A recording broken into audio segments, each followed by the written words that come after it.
So,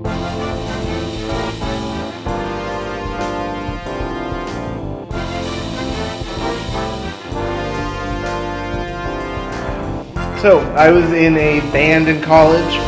We were called the Hermeneutic of Discontinuity. And then we changed it to the Hermeneutic of Continuity because we thought the other one was just too depressing. What?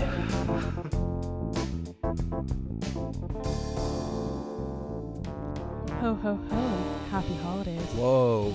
Welcome to a sensual Christmas podcast with Yeah. Will and Ava. And Merry Christmas, folks. Merry Christmas. It's actually the day of Christmas. Because this isn't just a normal Christmas. No, it's not. No. This is a Christmas for mom and dad. That's right. Christmas ain't just for the kids. Christmas That's is actually a common myth that Christmas is just for kids. When Christmas actually Christmas is for mom and dad to get a little closer. Christmas actually exists below the waist. This is an adult Christmas. This is actually kind of rare. We have 3 films to talk about, but Yes. only 2. Well, actually only one film to talk about. Yeah, it's kind of like 2 films we can't really talk about, and then 1 we can. Yes. Well, because we thought it might be fun to go through and watch some Christmas movies with some themes that are a little adult. A little more risque. A little more risque. A little more risque. That's why I'm dressed as kind of a Christmas present. He's dressed as Christian Grey. Christmas Grey. Christmas Grey. And Ava is dressed as Santa Baby. Santa Baby, named after the song. Named after a song. The famous song. The unfortunate thing is that his costume was absolute shit. We spent This is almost $50. $60 with tax, almost $60 on this. Luckily, we split it, so it was only about $25 each of us. But still, that's a waste of money. God. That's a waste of money. Yeah, save that money for some Christmas crackers. Yeah, so we've got 1 present under the tree. Yes. So far. Well. So because this is filmed well in advance of Christmas morning. A week in advance of Christmas morning. You should not watch this episode with your parents. Yeah. Inappropriate. This is on you're back home for the holidays, like I know we are right now. Don't put this on. Don't put this on for mom and dad. We've got skin showing, and there's even more skin showing in our films. In these films. One of our films in particular. This is a Christmas for mom and dad, and I know what you're thinking. You're thinking, what is this? What am I watching? Red Letter Media? No, this is Christmas for mom and dad. We're drinking alcohol on this episode. We have some Christmas beer from the Philly area. This is Victory Brewing Company's Merry Monkey. So Merry Christmas beer. Merry Christmas beer, indeed. But yeah, I mean, we had this idea of watching Christmas films with a more adult, raunchier,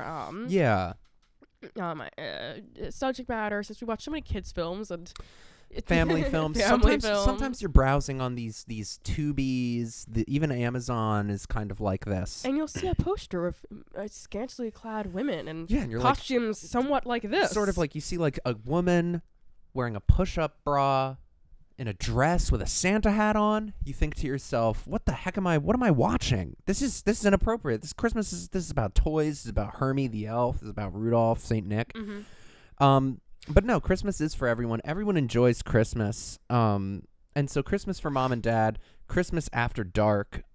This is a film. This is a series of films that we watched because we wanted to get at kind of the raunchier side of Christmas. Yeah, dare I say the erotic side of Christmas? The Christmas and the erotic. The Nutcracker. The Nutcracker, literally cracking the nuts. Little cracking nuts. Well, anyhow. So, Ava, before we begin, since today is Christmas Day, last night was Christmas Eve, do you have a Christmas message? What are your thoughts on Christmas Day? Though we're recording this well in advance of Christmas Day. And, we had this disclaimer on the last episode.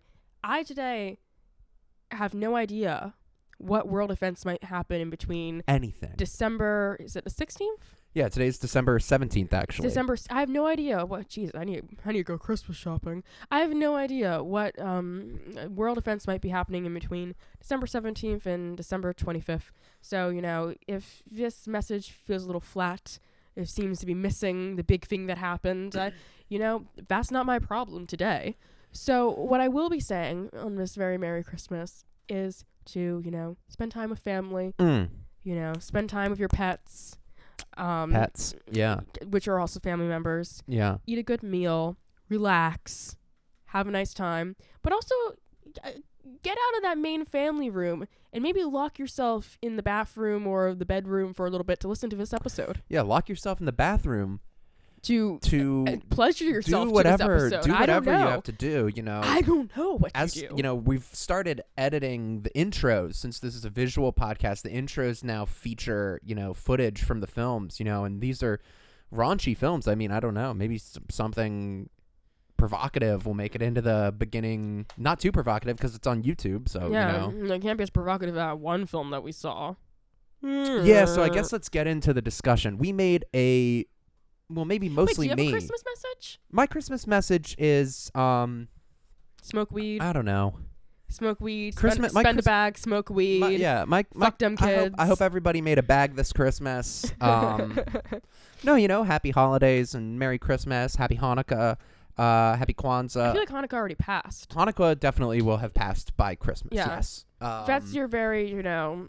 I just was saying generally happy holidays to everyone. Yeah, but I'm just saying, you know, you come from a perspective where you center the holiday Christmas around everything. So much people think that Hanukkah and Christmas happen on the same day, and that's just not true. That. No. That's just not true. Okay, well, I don't Hanukkah think that. happens at a different time. I know we're currently every month, every year. December. Well, as we're on the actual day we're recording this, not the day Christmas Day when this comes out. Is Hanukkah happening, Ava? I think it's like the 7th day of Hanukkah. Yes, we're in Hanukkah right now. Yes. Yeah. I know this. So yes, it will be over by the time Christmas Day rolls around. Yeah. Sometimes they align though.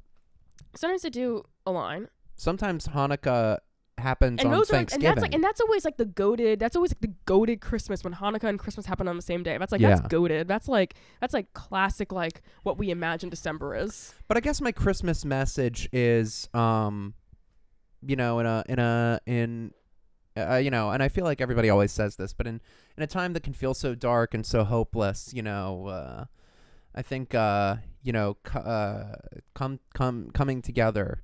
Come all ye Emmanuel. Come all ye Emmanuel is my message for Christmas, is to come on ye Emmanuel. So anyway, I don't know why I brought up a Christmas message. I just thought we should acknowledge when we drop a episode on Christmas, which always seems to happen. You know, maybe we should acknowledge it. And we're also dropping an episode on New Year's Day this year. Yeah. Very exciting. We always say that we're going to, and I feel like it never happens, or maybe it does happen. I don't know.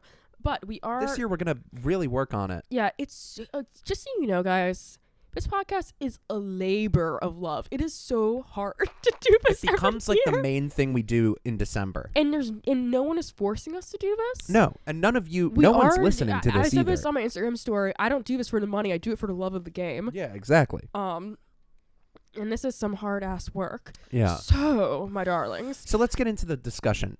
I think the first one we should discuss is Christmas Party. Get it out of the way. So we made a bit of an error. Maybe more specifically, it seems like one person in this group might have made an error in selecting the movies. So while we, you know, how do we find the films that we watch? We scroll through Tubi, we scroll through Netflix, we scroll through Hulu, we scroll through Amazon. But we also, Ava and I are both on the app Letterboxd. Give us a follow. We'll follow you back. Yeah, if you type in Ava Brown, I come up. But also if you type in Chickadee Inc. I should come up. But it's Chickadee with one E, so like it's kind of convoluted in that way. Yeah, Chickaday Inc. Chickaday Inc. CHICKADEINC. Yeah, when you see that, you'll see a little bird, a little black and white bird, and that's me. I should come up if you search Will Bricka. I probably shouldn't be saying that because, you know, now I can never be like, oh, that isn't my Twitter. That. Well, we can bleep this. We have a whole week to edit this. I mean, I don't care. I actually don't care. If you're listening to this, you're a shooter, and you can follow my fucking Twitter. That's true. Or I'll block you, and you know you're not a shooter. Yeah. Or you're listening to this after the come up, and you're a stan now. Yeah, my stans would get me because they'd be in the army anyhow. But this is okay. So this was, I admit, an error. So I found this while trolling Letterboxd. Letterboxd has some lists that are like every Christmas movie. every Christmas movie ever. And I will sometimes, to get inspiration or to find more recent films, will go to lists like that and sort them by most recent and get to the 2023 streaming low-budget Christmas movies and just scroll through to see what's interesting. Yes. And this post... Yes. And this... And I was trying to do Talking Tom. Yeah, that's what I was... Or, Talking... It's Talking Tom, right? No, Tom's the cat. And it is Talking Tom. It's no, the dog. It's, guys, I'm gonna have an aneurysm if I can't think of a dog's name. We all know the Ben. Ben. Yes. Okay, so if you're my age, you remember Talking Tom. You remember Talking Tom, the iPhone app. Yeah, you would play with him on your telephone. And all he did is kind of repeat the things you say. But there's also Ben, who would like and he's get a into dog. a conversation with you with like he would not be really. able to respond with he like just goes three like different yes things. or no. Yes, no, or he'd go. You go. But we like to do his yes. Voice. Yes. But so I did that. Before we recorded the first episode this year, I was trying to bolster the list with some new discoveries / some more recent films from 2023. Yes. So I sorted the Letterboxd list of every Christmas movie ever by most recent, and I saw a completely irresistible poster to at least research for a 2023 film called Christmas Party, directed by Francesco Gabriele.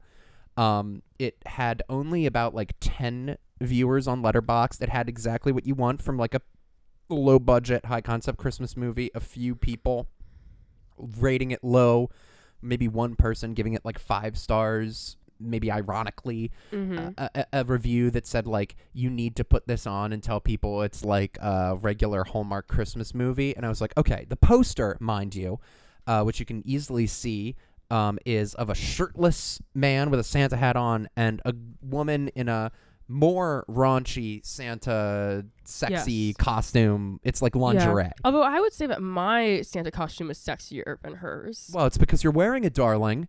It's you're sexy. I mean, we can bring up the image. It's right here. She's a little more covered up. That's true, I guess. Well, hers yeah, is lacier. It's lacy. Hers is lacier. It's a lingerie item. Oh, but and she has a dog collar on. She's wearing like a collar, like a BDSM collar. And so I thought, okay, this seems insane. Let's watch the trailer for it. We bring it up on Amazon. We watch the trailer for it, and Ava immediately clocks it as a softcore porno film. And I am obviously you wanted to watch some pornography with me. No, so that's you not put it. on. That's not it. I am not as. I'm like, but maybe there's something to it. Or maybe it's not actually a full-on softcore pornographic film. And so we look at it on Amazon. And I guess, we're interested in the Christmas for mom and dad. We have a few other films kicking around we could do with that. We're not prudes, No. We are not completely opposed to the idea of for scientific research reasons, watching a softcore pornography film. Well, and like also... We watched 365 Days. Which is a film it's a Netflix softcore porn that's really, really popular.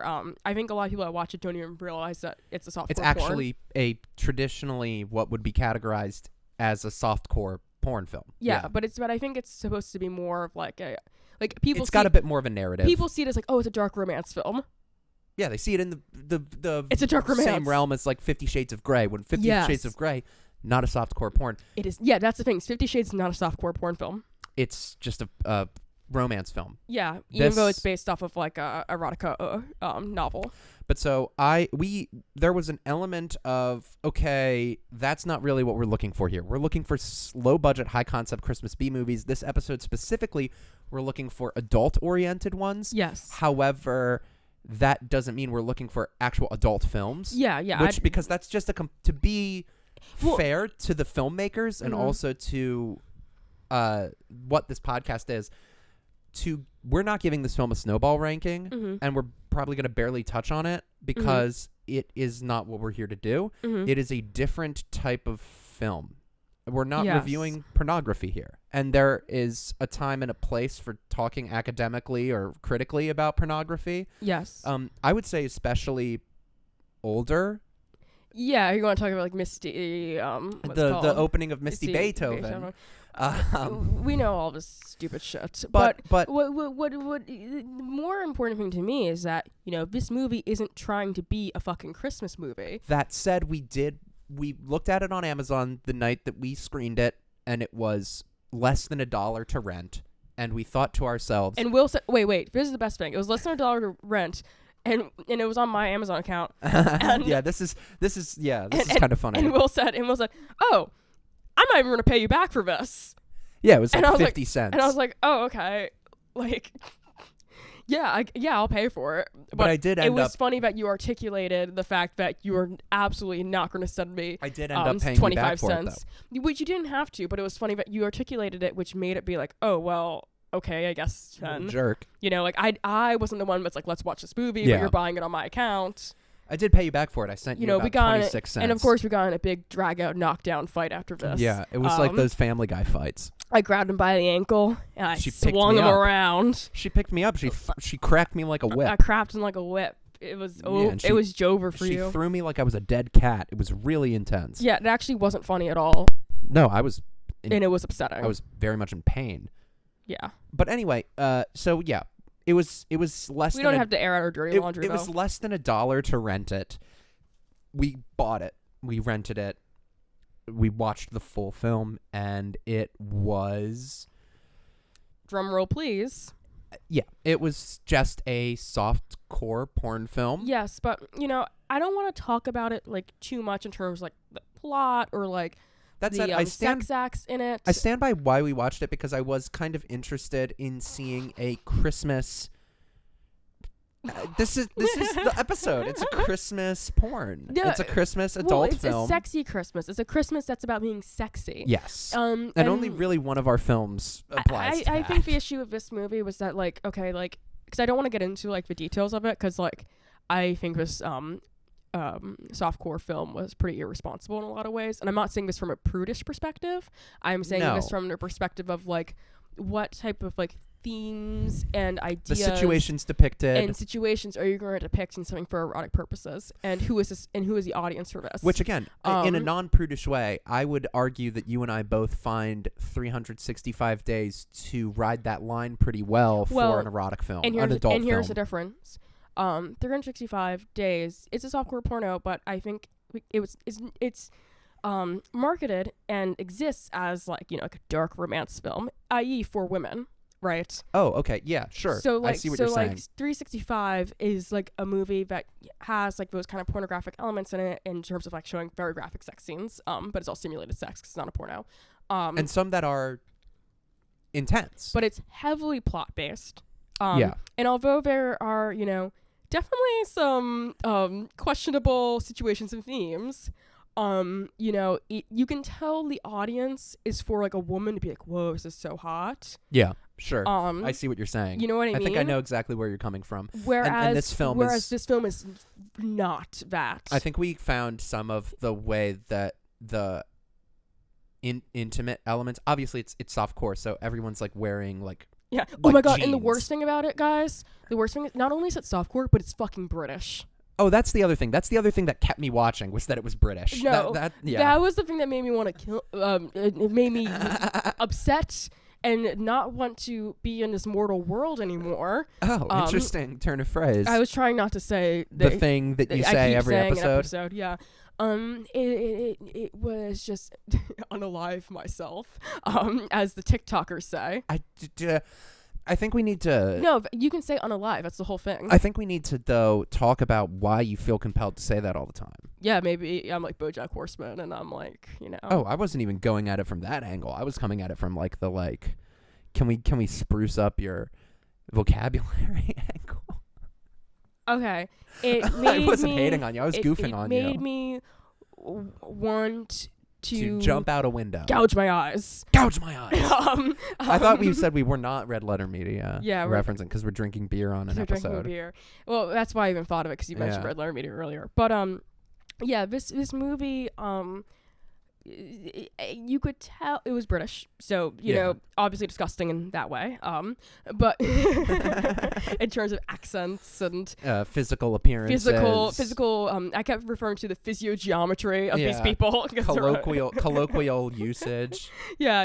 Like you've got to spice up what's in your knicker cabinet. Yeah, he's going to bang you in the fanny. Like, whoa. It's like, okay, this is no good. Whoa.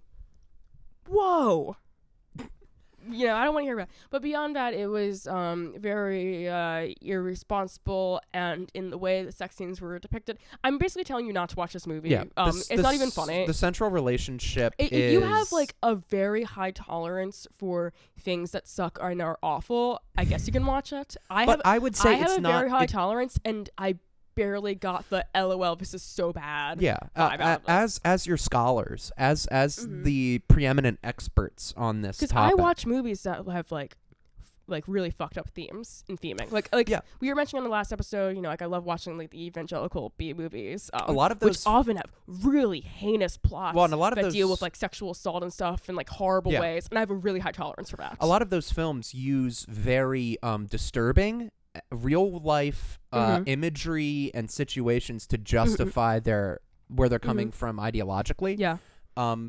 This film, and on the flip side, like when it is done in a tasteful way, not actually wrong phrasing. When it's done in a way that's a little more intellectually stimulating, I also have a high tolerance for that. Like I think of like something like Blonde. Like that movie was still like crude and horrible, but I had a high tolerance. I would for watching it. say rather than this is such an interesting conversation we're having on our podcast.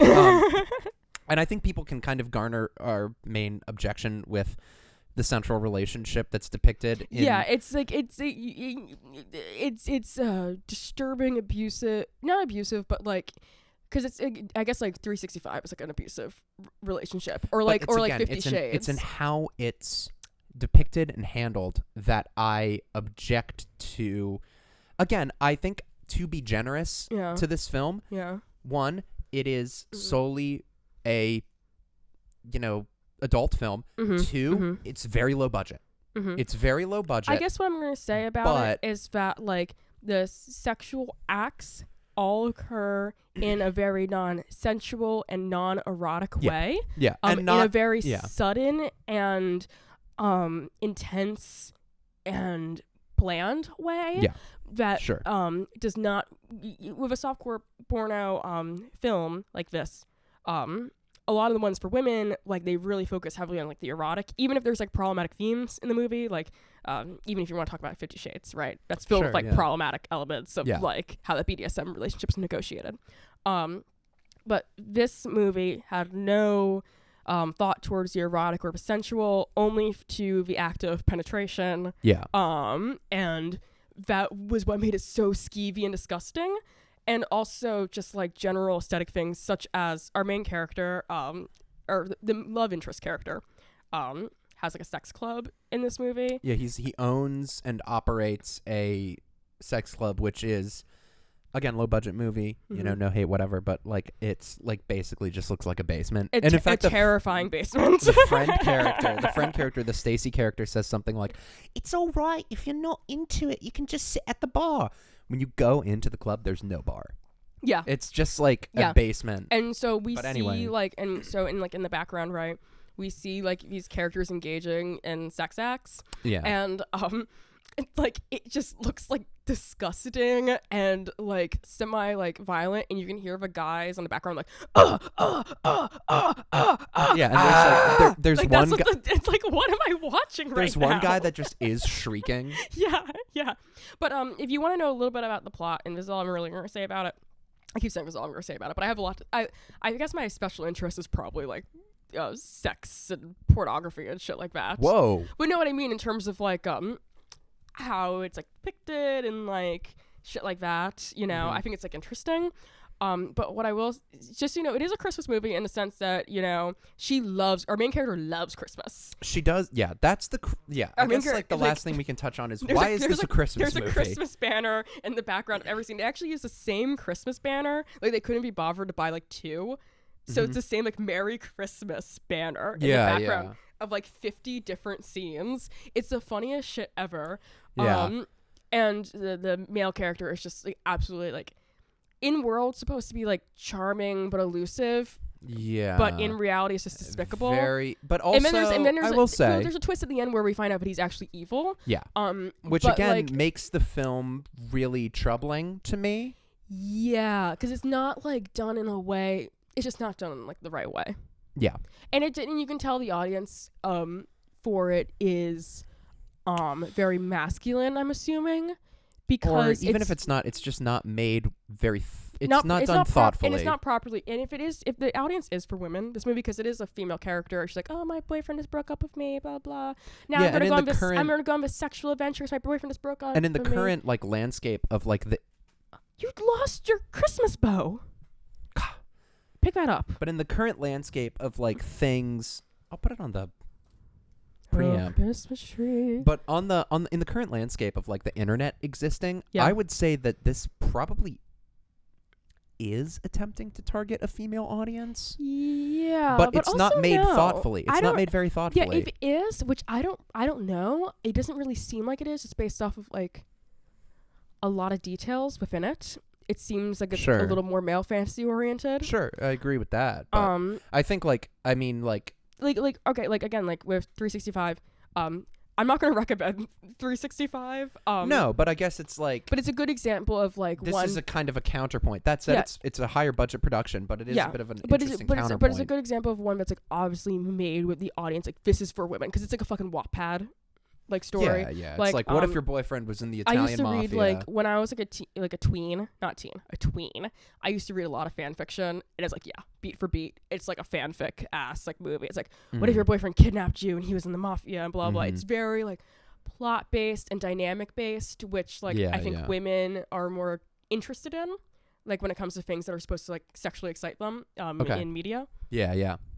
Whereas this movie is not very, it's situation based in just like a porno way.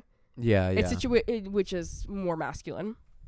So I guess we don't want to linger on it, and we also are not going to give this movie a snowball rating in an attempt in some way to emphasize that we're talking about the snowball rating as if it's like we're not going to give it like our thumbs up, our very like important, But so the decision to not linger on it and to not give it a snowball rating is twofold. One, in a kind of bit of a denouncing and not wanting to really make it seem like you should watch the film. But also in an attempt at kind of fairness to the film and the filmmakers in that it's not what we're here to talk about. It really isn't. And again, like if you have curiosity, it's just, it's triggering as fuck. In terms of like, sure, that's a good way to put it. It's triggering as fuck in terms of like, and it's not handled responsibly, and it's not handled in a way like you mentioned. And guess what? You won't even come to it, even if you're into that shit, because like all these people are ugly, and it's not filmed very well. It's not filmed well. erotically. Like you are not even gonna like if you want to jerk off to it. Like there's no point. So like don't watch this movie. No snowball rating, but we wanted to mention it because we did watch it for the podcast, and for this specific themed episode, and it is out there, and it is one of the movies we watched for this week. It is not. It definitely is not like a smoke weed and watch this movie because you'd probably start crying. Yeah, I think I would start crying if I watched this one smoking weed. It's a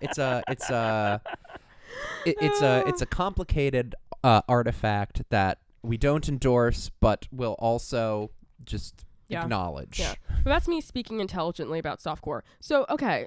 But we weren't. So again, like in our Christmas quest, we weren't just looking for like softcore porn. We were looking for just like sexy Christmas movie. It's like the Christmas sexy movie. We pressed play on that film, not completely knowing whether or not it would go that direction. Yeah, we were hoping that it was just going to be like, because the description was like, oh, she got broken up right before Christmas. And now she's going to go on a sexual exploration. Like, we were hoping it would be like kind of like a 50 Shades Christmas story, which would be funny as fuck. How Santa Baby got her groove back. How Santa Baby got her groove back. Yeah, and she loves Christmas, which was like a good Christmassy aspect to it. But I mean, like, it's not a Christmas movie at all. No, I mean, it's like there's a Christmas party. It's a freaking sex trafficking movie. Yeah, it's no good. I mean, so we're going to move on to our other film that I think we should give a snowball rating. I do think we can give it a snowball rating. I really don't think this is really a Christmas movie at all. But I think that can factor into the snowball but raining, there's not because this even, is a film. we This don't, but this we is don't even see a like a narrative, Christmas tree in this movie. and it's barely a holiday movie. Yeah, but yeah. I would like to make an argument after we kind of describe the relative concept and plot of it. I want to make an argument for it as a Christmas movie, if I may. Okay. And again, like, I guess this is the episode where, you know, it's Christmas for mom and dad. This is the episode where I guess we're intellectualizing, you know, all of the films we watch. But I would like you to bear with me after we kind of get through the nuts and bolts and basic plot of this. My argument for it is a Christmas movie. So this movie is a Raunchy Christmas Story, 2018. It's called A Raunchy Christmas Story. It's directed by... So, you would... we think these might be pseudonyms, but supposedly it's directed by siblings Maria and Monica Blitz. And it seemed like the one was in the movie. Does Maria Blitz play Bex? Yeah. Wait. Monica. So I think that actually is... And FBI agent number 2 is another Blitz. I guess it's them. So I think so we thought at first it was well, this makes me want to Alias. talk about it, because I kind of want to recommend this movie. Okay, so the film is called A Raunchy Christmas Story. It comes from the Blitz siblings, this Maria movie, and Monica Blitz. Can I just say with that phrase, I want to recommend this movie. I already know why you're recommending it, and I'm going to say really quick. This is a movie that you recommend to people if you are exactly like us, and every shape and form with the exact same lived experiences as us, and the exact same hyper like specific like tastes, here's in what I'd terms say, of though. like respecting certain things in screenplays, Here's what I'd say, though. which I feel like is what you liked of this movie. That means, though, I would be able to, in my life, recommend that to 10 people, and 3 of them listen to this podcast. You know what I mean, though? Right? Like, so I would recommend it. I don't know. But, so a Raunchy... I did not dislike this movie, though. I will say that. Yeah. But it's more complicated than if I disliked it or liked it. That doesn't mean that I recommend it. So, A Raunchy Christmas Story from 2018, directed by Maria and Monica Blitz, tells the story of Dave McGinty, who is played in a admirable comedic performance by Josh Dennison, who is a Philadelphia area stand-up comedian who lives in a 3-bedroom, 2-bath. We are guessing that it's Philadelphia area. There's a lot of clues that are letting, like, the club said, like, Club 215, and 215 Philadelphia is area code. OG, I have a 215 phone number. Yeah. That's OG shit. Yeah. And then there were some other clues as well. Yeah, and also just like vibe-based clues. Well, yeah, exactly. We're like the roommate situation. The roommate situation. Made us laugh. We're like average Philadelphia roommate situation. Yeah, it's like, okay, dishwasher slash comedian, between jobs shirtless criminal who's like on disability, and a hipster, and an infinity scarf wearing hypersensitive hipster. That's like if you I'm not this age, but I'm assuming every millennial in Philadelphia can directly that lives in West Philly can like directly relate to that specific roommate like situation. Real ones that know us in real life, who are the only people that listen to this podcast or people that listen to season 1 of this podcast, know that Ava and I lived in Philadelphia. Ava for the majority of her life, me for about 4 years. I lived in greater Philadelphia area, and then I lived in Philly for about 5 years. Philly proper during college. But and the summer prior. Yeah, in the summer prior. And, like, my parents are from Philly. Yeah. So, like, actually from Philly, so. Yeah. Yeah. But, yeah, So we have great... Part of our love for this movie... It's the best city in America. Part of our love for this movie comes from the fact that it felt very familiar to us, I think. Yeah. It was from a millennial perspective, which has a bit of distance, but felt very familiar to us. And I guess the other thing is, this movie really understood types of people, in a way that was kind of unexpected. Like very shocking in terms, like not everything is perfect. Oh, you got an ad on your Christmas background. Yeah. It was in a way that was kind of shocking for a low budget production like this, because so many low budget productions, especially Christmas movies, they rely on like famous archetypes that have been like flanderized. right? So like our main character is like kind of like neckbeardy comedian guy. He's kind of Reddit guy. Yeah, like there's one line he's like, "All right, my lady," but it's very understated when he does it. He references midichlorians at one point. Yeah. But like the normal bad Christmas movie version of that is like totally going into a stereotype, having no idea what that person is actually like. Yeah. You know, and it's I think of last week's Christmas All Over Again, the swag kid. The swag kid, yeah. It's that is an archetype. It's like there is a swag kid, but that is not the swag kid in this movie. That kid is like a combination of the kid in Christmas All Over Again was a combination of all sorts of different types of like subcultures and interests in, you know, white America, whatever. And totally flanderized, and turned into like this like archetypical character, which is kind of uninteresting because like you don't understand him as a character. Yeah. Whereas this movie, or kind of like neckbeardy, loser Reddit guy, like really feels like a real guy that I've run into 1,000 times in college. Dave is broad in his characterization, but fleshed out and very fleshed out, and he talks like exactly how I'd imagine that type of guy. Yeah, and he's very funny. I will say a lot of the lines were very funny in this movie. The screenplay was very tight. It reminded me of Ava's a screenwriter and writes scripts and went to school for screenwriting, and it reminded me of our senior year of college when you would come home and you would talk about scripts that you enjoyed from your classes. Well, you know, and it reminded me of like a film school comedy script, which isn't great, but it works. It works and is funny. Yeah, and it has good writing. They're like the critiques are like very like abstract because like, and if I was critiquing the script, it would be kind of abstract and like, why does why should this happen? You know what I mean? Yeah. Like, what are you trying to say with this? Like, sure, you have like I'd have issue with like thematic things and like certain like plot issues.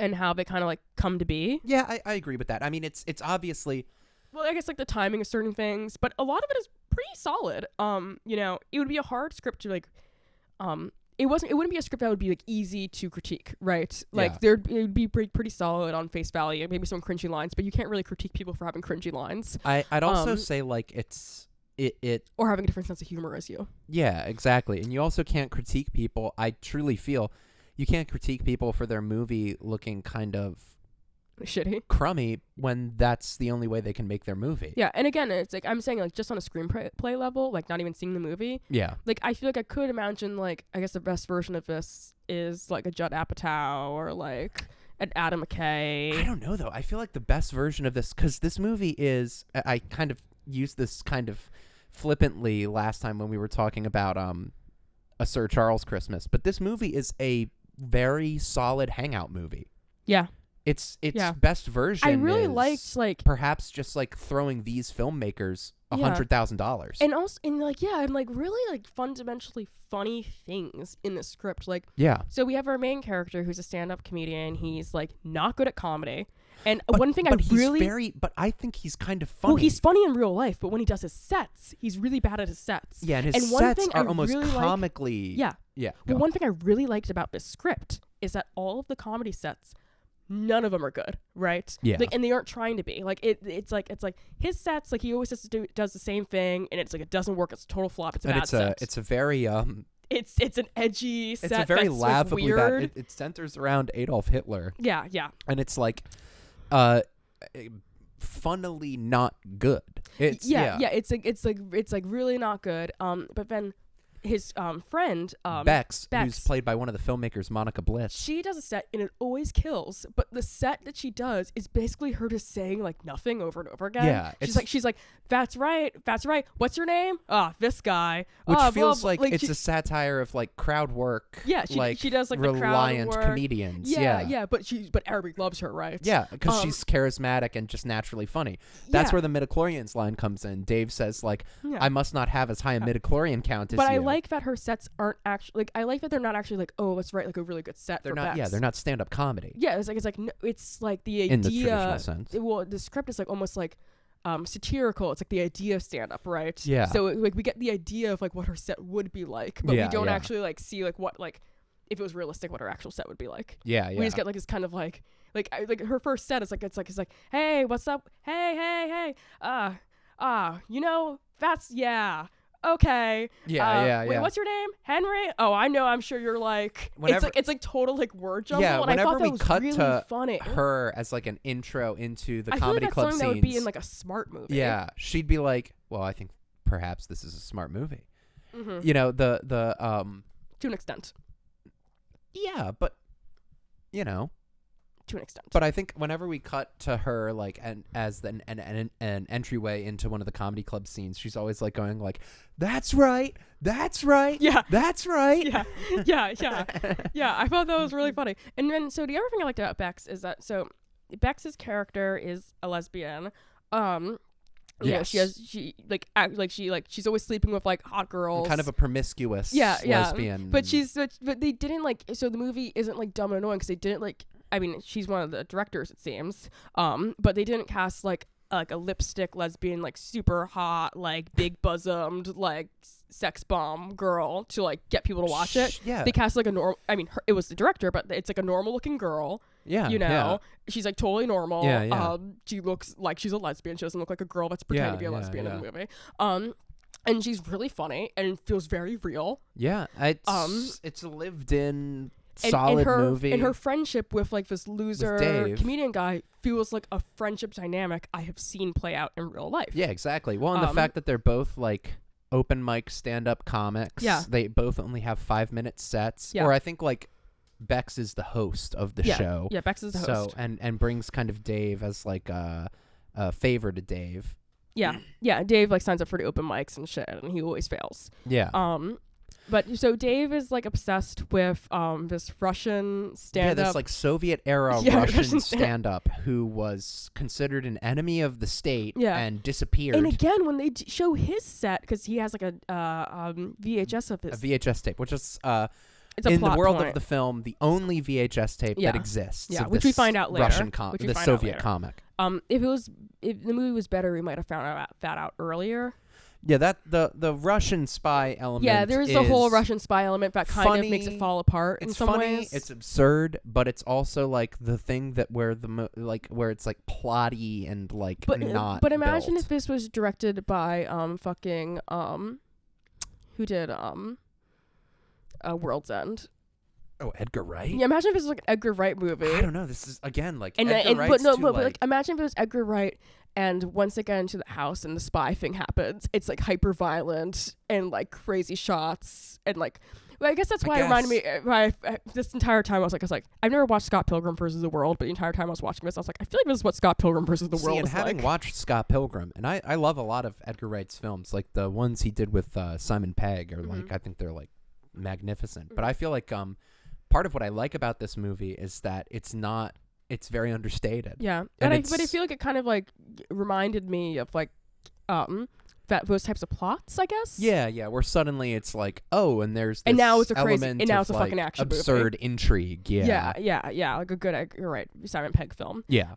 Sure. Yeah, I think I agree. Yeah, so but again with the VHS tape of the comic, his set is like really, not like a real set. Yeah, it's like he's telling like these like just random animal jokes. Yeah, and like they feel like knock knock. Yeah, jokes he's and like what do you call a pig that I don't know. I can't even remember what it is, but it's like what do you call a pig that walks down the street? Yeah, a walking pig. Yeah, you know? And it is like there is a punchline. I will say they're not nonsensical, but they're very like jokes. Rudimentary jokes. Yeah, but our main character's like, wow, he's like amazing. He's like laughing really hard.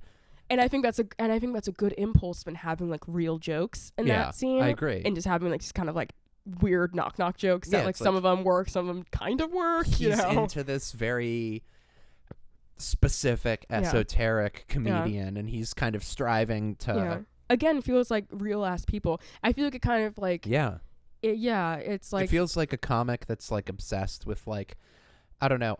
I can't think of a more niche person than this, but like if a comic is like obsessed with like Andy Kaufman or something, I was going to say that too, and they go like, oh my god, I want to do this, and then they try to do their like kind of like outsider comedy, and it doesn't work. Yeah, and they're like, oh my god, I'm it kind of reminded me of like the Andy Kaufman obsession that a lot of comics have also.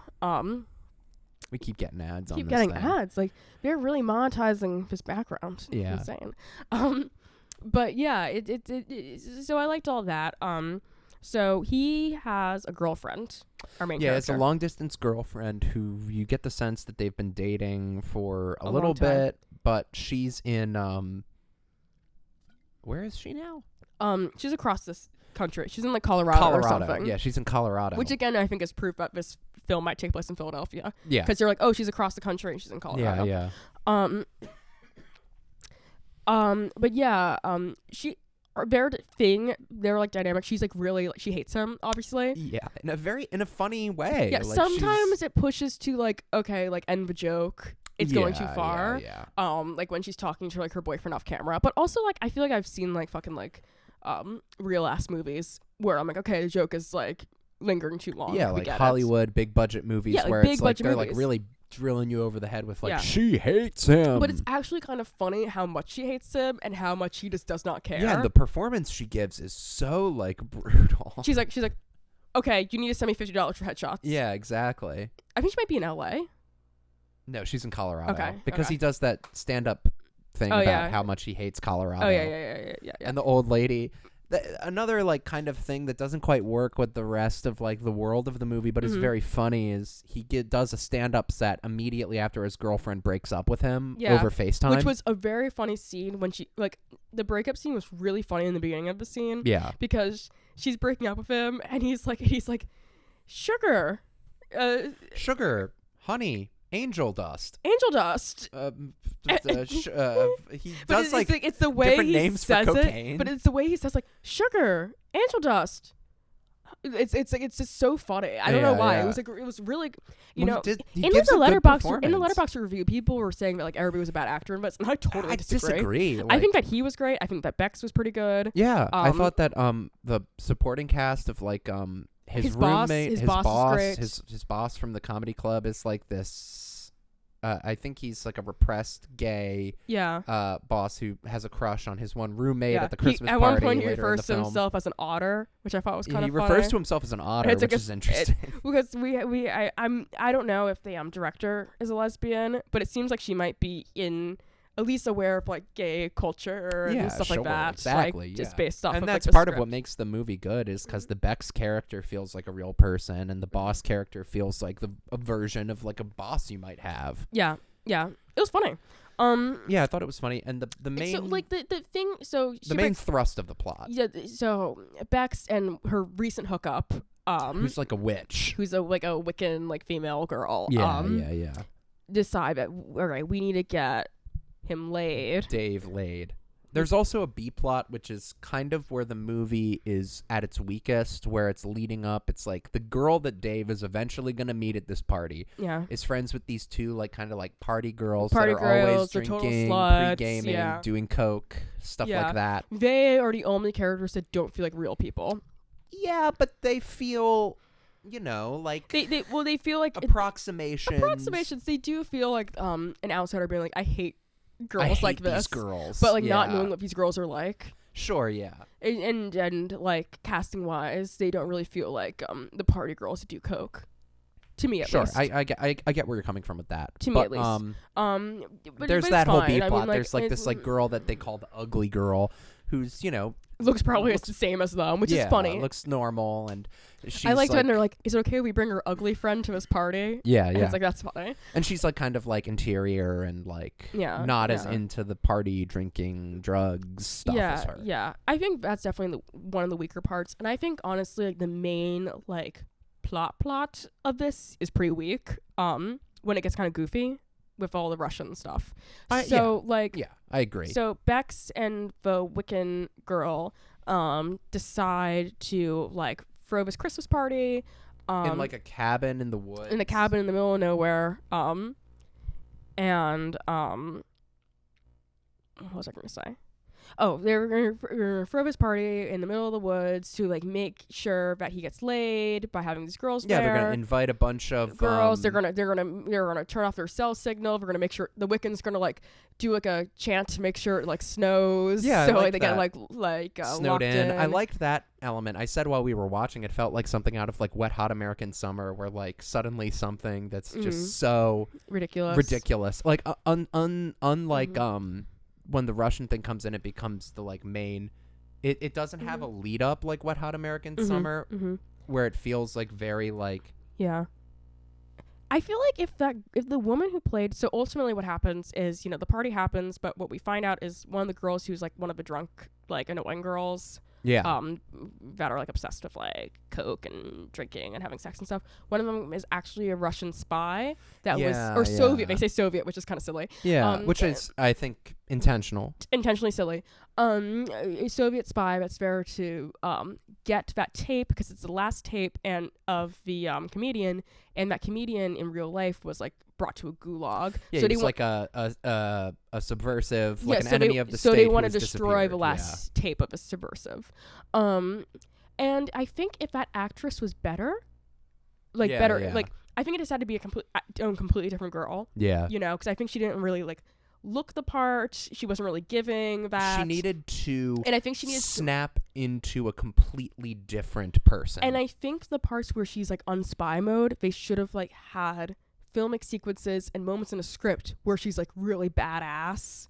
Yeah, because it would have been like funny and fun. That's what I'm saying. Like, yeah. I kind of wish it was like an Edgar Wright film or something. Where it's or like a Guy Ritchie thing. Edgar Wright. I think I'm being won over to your Edgar Wright thing, because when you think about a movie like Shaun of the Dead, or even I wasn't as big a fan of it as his Simon Pegg stuff, but like Last Night in Soho, there are two different styles present in that movie, and he snaps between them in an effective way. Yeah, like I feel like when she goes Russian spy mode, it has to be like a comic book. Yeah, I agree. That said, there were budget limitations, and I think it would have worked, especially since we have our main guy. He's all like Reddit nerdy. He's talking about Star Wars and stuff. Yeah, and when you're with him, it feels very like natural. Yeah, which is why it feels I feel like very grounded and like I said, like a hangout movie. Yeah, but because it's very like the scenes where she's a Russian spy, it's not very. Those scenes aren't very interesting. No, I felt. She's like, oh, I'm talking in Russian accent. It's kind of boring. The film was at its most tedious when we were waiting for her to do just something. With her. Yeah, and we're waiting for her to do something. When she was interacting with Dave or Bex or the boss character, there was some funny stuff. Yeah, there. Yeah. But yeah, if she was like really snapping into like and like the whole vibe changed, and she's like climbing in vents or something, or just something like really cool, or using like crazy technology or something. I think that could have really like elevated this movie. It's a budgetary issue, and I think like also like like if this was like really shot with like a real cinematographer, and this was like the person who shot this is obviously a real cinematographer, but I'm saying like if it's shot on like a nice camera with really cool lighting setups, cool shot setups, and we see, and then we go into her part, it could be a really dynamic, fun thing, but instead it kind of just felt like random. It kind of felt like sometimes movies like this feel like all of a sudden we're playing pretend. Yeah, if that makes sense. I can see that. Like sometimes it feels like when you're like a kid and you're like, oh, and now I'm a spy. Sure. That's how that felt like to me, because now all of a sudden this actress who isn't very strong is doing Russian accents. It's like, okay, like. Well, and and it feels like playing pretend. It's a shame because its presence in the story, in the best version of this movie, could be fun and kind of absurd. But it does, it comes off feeling, especially in a movie that aesthetically isn't very strong. Yeah. And the acting is all across the board their best when they're just playing real people. It comes really across like the scriptwriter, who I think was Monica or whatever. Yeah, it was written by the sisters and brother, Jeremy Blitz. They really should have pushed to sell this script. Oh, a brother who's more experienced than the sisters. He's written a few other low budget stuff. You know what I'm saying? Like, they really should have pushed to sell this script, because I think this script needed to be in more capable hands for some of the aspects of it. I can see that, yeah. You know, to really get fleshed out in the best way and be the most dynamic. So I think... Because it loses that dynamicness. But there's still moments where you can see, like, oh, they are, like, funny and they're thinking of things and they want things to be good. And a lot of the, like, joke lines in the movie I thought really delivered, yeah. A lot of things were very funny in this. It's so interesting seeing, like, letterbox reviews from people who don't watch that many bad movies, because people are like, I hate this movie, I want everyone in this movie to, like, die, whatever. It's like, it's like, no, this is actually, like, a pretty, like, solid attempt of making a feature film. It's just, like, not there for like, monetary reasons. You know, they need a little more money to hire that better actress. To get that better set. To get a better camera. To get that better camera. Yeah, exactly. You know, to be able to plan for longer, to really shot list everything. And I think that if I were to suddenly find out that the Blitz siblings were to make another film, I would be... I'm not sure if I would guarantee I'd press play, but I would be very interested to see it. I would be very, very interested. I'd be very, very interested because, I mean, like, this was an interesting movie. Okay, so in an example of things, like, actually being, like, okay, like, these people are really trying. They're trying to make a good film. That one part where the poison goes into the boss's cup and the boss, like, fucking dies. And when they, like, they don't realize that he's dead. The Wiccan girl, like, catches wind that the Russian... girl is like up to something, and so there's this whole mix up with cups, and the Russian put poison in one of the cups, and the Wiccan put a horny potion in the other cup, and so the boss drinks the poison and he dies. But what I'm saying is, when they have him and they lift him up and we're like, oh, he's just too drunk, let's just sit him up. They put this like makeup on him. It's very subtle makeup, but it's makeup on him. It's so like he looks like necrotic. Like he looks so dead. It's the funniest shit. It actually was really funny. Whenever and made they me would laugh. cut to him, and they cut to him very sparingly. I think they only cut to him twice, but whenever they cut to him, it got a laugh out of me. Because he looks absolutely necrotic. It's like it's because it's it's so funny because like they think that he's still alive. And it's like, no, they're like, oh, he just had too much to drink. No, he is not. No, so that was very funny. But I guess in terms of plot, the tape gets destroyed. Yeah, I will say also, this is advertised as a raunchy Christmas. This movie is not that raunchy. No, it's not that raunchy. It's maybe only raunchy in terms of like there's some raunchy jokes made. If you were to look at the poster on IMDb, the poster on Letterboxd, or the poster on Tubi where you can stream it, the sexy girls that are on the poster in the kind of revealing Santa costumes, those girls are not in the movie. They are not in the movie. There's also in the trailer. In the trailer on Tubi, they make it seem like he has a dream sequence with like sexy women. She's not sexy in the trailer, but a woman, in scantily clad woman, like dancing sensually for him in like a Santa costume, and it's like a dream sequence that never happens in the movie. They shot that afterwards for getting people to watch the movie. Which is like fine, whatever. Respect the hustle. Yeah, it's hard out here. But there is one dream sequence that briefly features one woman in a top that shows a little bit of cleavage. Yeah, and the other raunchy thing that happens is well, Bex's hookups, I guess, are kind of raunchy. No, the other thing that is the one friend of the Russian spy, after she does like a bunch of coke and she has like powder all over her nose, she spills like a glass or bottle or something, and then she uses her top to clean it off. Oh yeah, and they take the tops off. And then all the girls, including Dave, take their tops off to clean it off. And I mean, like, I'm not gonna, comment on, if these women are attractive or not or whatever. But you always do. I guess obviously I'm commenting on this. But it's not like a sexed up, super sexy, like oh my god, this like super hot girl with the big heaving double D tits, cleaning up this. It's like these are normal looking women. Yes, they are very normal. I would agree. They are very normal looking. Yeah. So it's kind of funny in that way. You can tell that the director was not. You would think basically that because it's called a raunchy Christmas story, and that there's like hot girls on the poster, that this would be like a movie that's an excuse to show hot girls. Yeah, but they like are the like 2000s National Lampoon movies. But every girl they cast is normal at best in this movie. Yeah, there's no interest in making like eye candy. Well, and they're not really doing too many sex sexy quote yeah, unquote things. it's not a sex comedy. I kind of No. thought it was going to be a sex comedy. Even based on the trailer, I thought it might be a sex comedy. After we kind of found out, like, okay, this is about a comedian in Yeah, Philadelphia who eats like Cheetos while he's crying when his yeah. girlfriend breaks up with him, which is like not any like more cringy than like Ron Burgundy crying in like the No, glass not case at of all. glass case of emotion, you know. Yeah. Like, you know, it's really like pretty solid. I thought it was solid.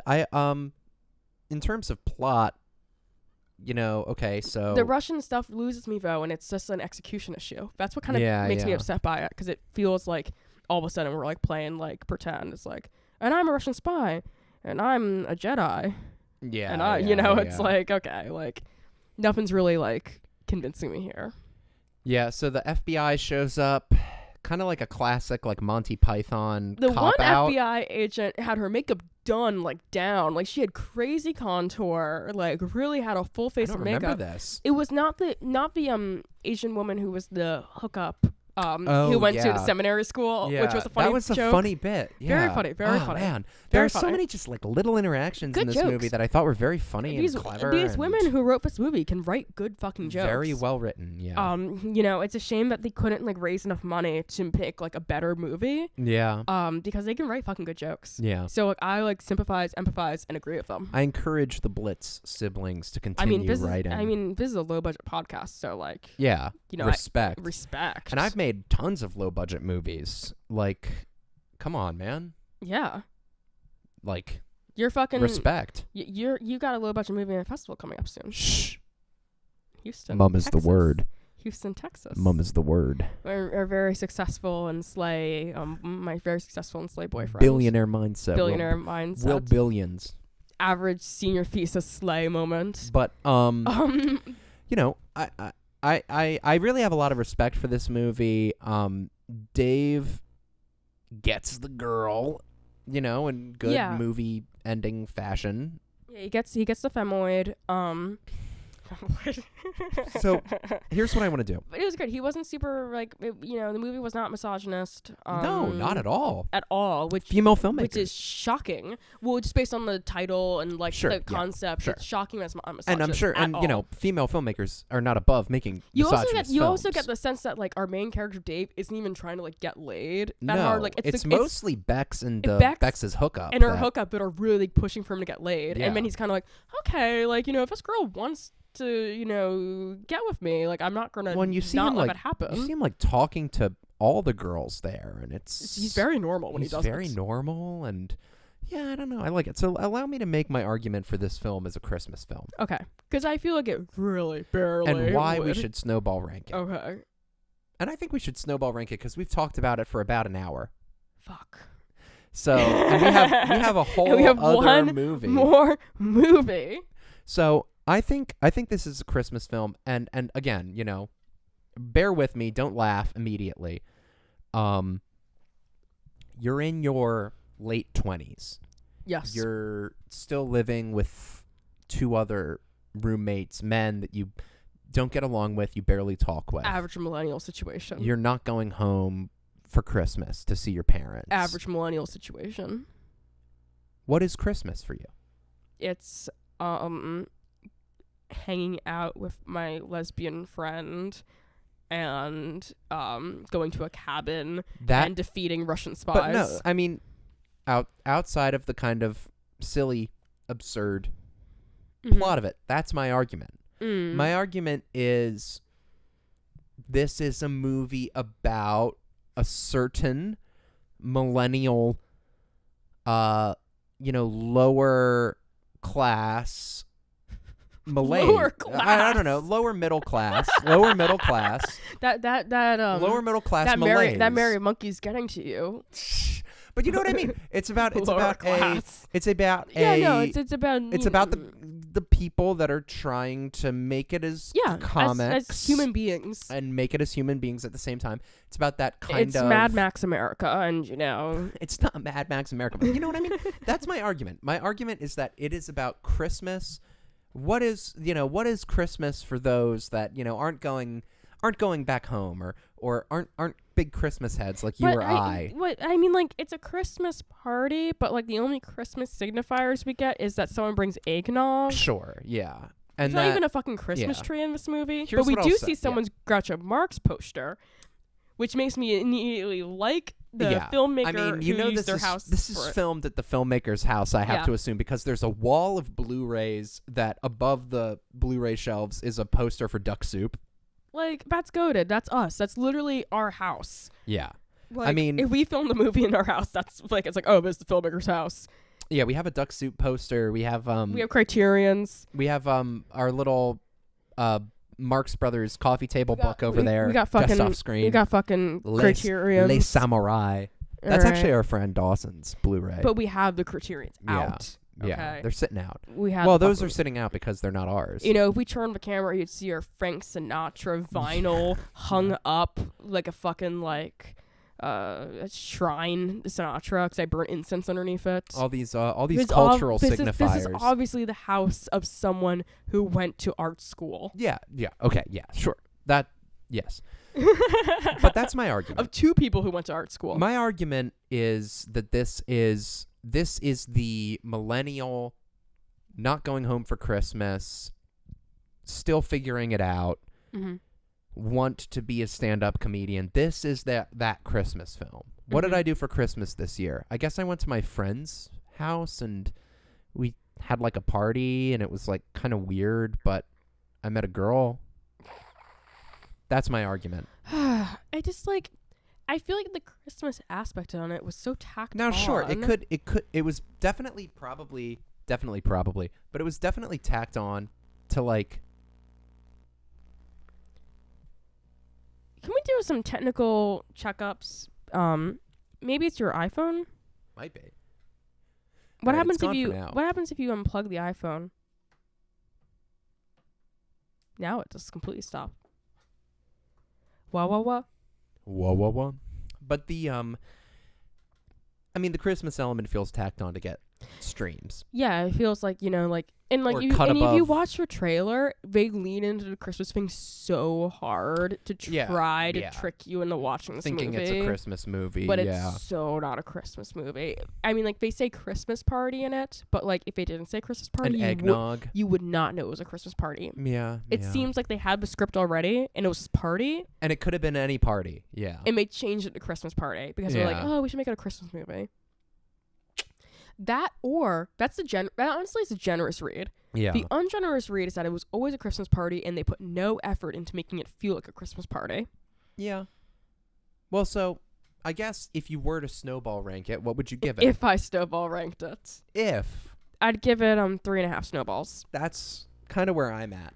Because the Christmas element is definitely lacking. The Christmas element is very much lacking. However, as a movie, and the Letterboxd reviews for this baffle me because I thought it was a decently written movie, you know? Yeah, I mean, the Letterboxd rankings reviews made me think that this would be some misogynist, like, bullshit, like, stupid ass, Animal House type movie, but it really wasn't at all. No. I think it was, like, very, like, I don't know. You could tell that, like, women were at the helm of making this film. Yeah, and funny people. Very funny women. Like, very, very funny women. Yeah. Like, good movie. In that way. And, I mean, they tried their best. I think that, I've already said this, but the plot was a little bit convoluted for no reason. And could have been, like, stronger. Yeah. I think, what could have really done it? If they introduced the Russian spy element way earlier. If it was something like, always in the background of everything. Think about, like, the opening of, like, Pineapple Express. Yeah. If it was kind of like that, yeah. Yeah, exactly. Because I think of, like, these buddy comedies or, like, like stoner comedy, stuff like that. Like, just, like, outright, like, we know there's a conspiracy happening. Sure, yeah. And, we need to know the conspiracy immediately, so we always have this tension of, like, oh my god, he has the fucking VHS. Oh my god. Yeah, there's, oh my god, like, don't this take underlying... the VHS. Yeah. Because that's how Pineapple Express works. It's it's like we know that there's this really big conspiracy happening. Underground CIA, like, marijuana farm, yeah. Yeah. Yeah, literally Yeah. that. And I think if we started with that, we would feel less like tonal whiplashed by the Russian spy I agree. element, I and agree. it also wouldn't be as weak. But also, I mean, like, I think those sequences had to be more dynamic. Like, Yeah. I think every Russian spy thing should have been like, it's a fucking action movie, like randomly, and it's like crazy, and it's happening in the background of like this kind of like hangout movie, like we're just trying to get him laid film, for sure. which is funny, you know. Well, I would say, you know, A Raunchy Christmas Story, it got its snowball ranking. We weren't sure if we were going to do it, but 3.5 snowballs from both of us. If this wasn't a Christmas podcast, I might give it a 4 snowball. Yeah. But it's a Christmas podcast. This wasn't a Christmas movie. This felt like a script that had a party in it. It wasn't a Christmas movie. Yeah. And we are no Santa, no fucking reindeer. Yeah, we are not people without, you know, like, I don't know, like some sort of, you know, code. It has to be a Christmas movie. Yeah, I have fucking standards. We have standards. Yeah, that's what I was looking here. for. And we want like a movie that's like actually like what the point of this podcast is.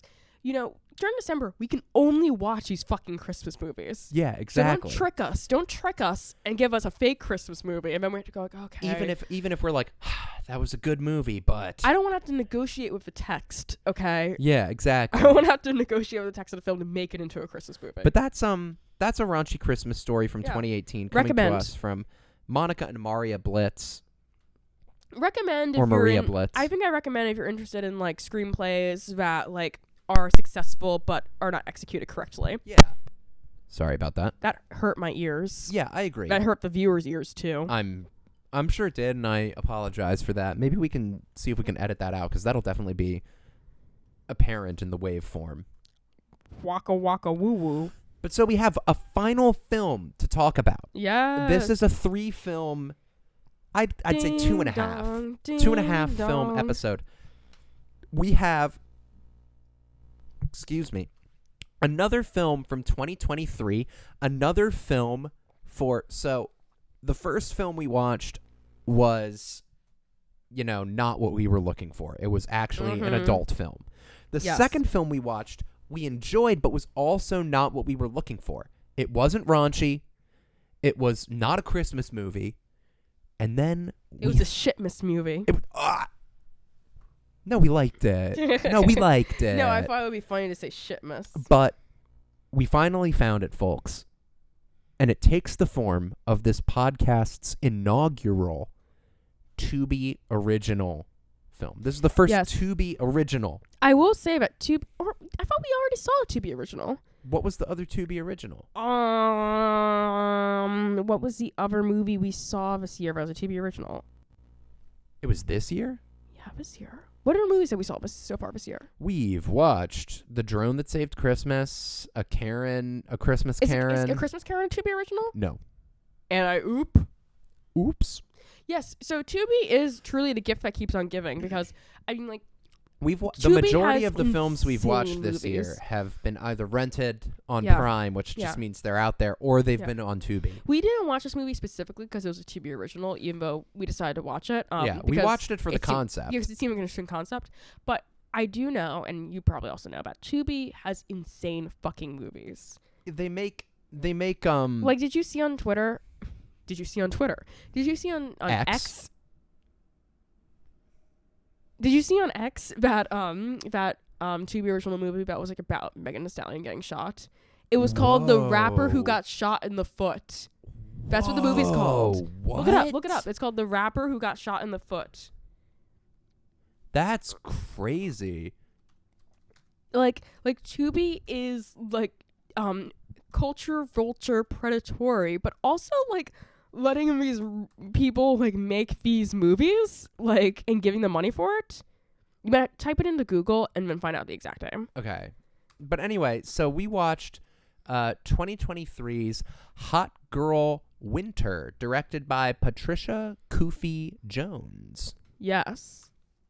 It is a 2023 film, The Rapper Who Got Shot in the Heel. In the heel. It's coming to Tubi. Yeah, so like Tubi's insane, right? Yeah, that's pretty they're crazy. Total culture vultures. They're like the movie version of like World Star Hip Hop or like rap Yeah. news or whatever. Just totally like total trash in terms of like what they're making films about. But Hot Girl Winter, it struck the exact chord that we wanted Christmas for Mom and Dad to strike. This is truly for Mom and Dad. This is Christmas for Mom and Dad. It is the story of Mrs. Claus, who is planning her vacation with Santa for their 30th My wedding. Christmas hat fell. Oh no! Mrs. Claus is planning the vacation with Santa for their 30th wedding anniversary. And Santa gets word that the elves are all sick with COVID. I don't know. like all the elves you are and sick me? at once. All the elves get sick at once. Okay, so like okay. So the movie starts with Mrs. Claus in like some tasteful lingerie, like not overly sexy, walking through Santa's house, like being like, Nick, because Nick, like Old Saint Nick. Nick, where are you? And she's their like, son's their young son's name is Chris. And she's like, yeah, because I guess like in the tradition of this movie, in the lore of this movie, like every Santa has like a Santa themed name. Yeah. But you give the Santa helm to the next Santa. He references his father, but we don't know what his father's name was. I feel like his name was like Father Christmas. Father Christmas. Maybe his name was Chris Kringle. And they named the son after Chris. Yeah. Yeah. And maybe it's like a Nick and Chris like Every other other time. Yeah. Okay, so like she's like walking around. She's like doing like a little sexy thing. She's Yeah, she's because she's an strolling. older woman. Okay, like let's just start here. Let's just start the hell here.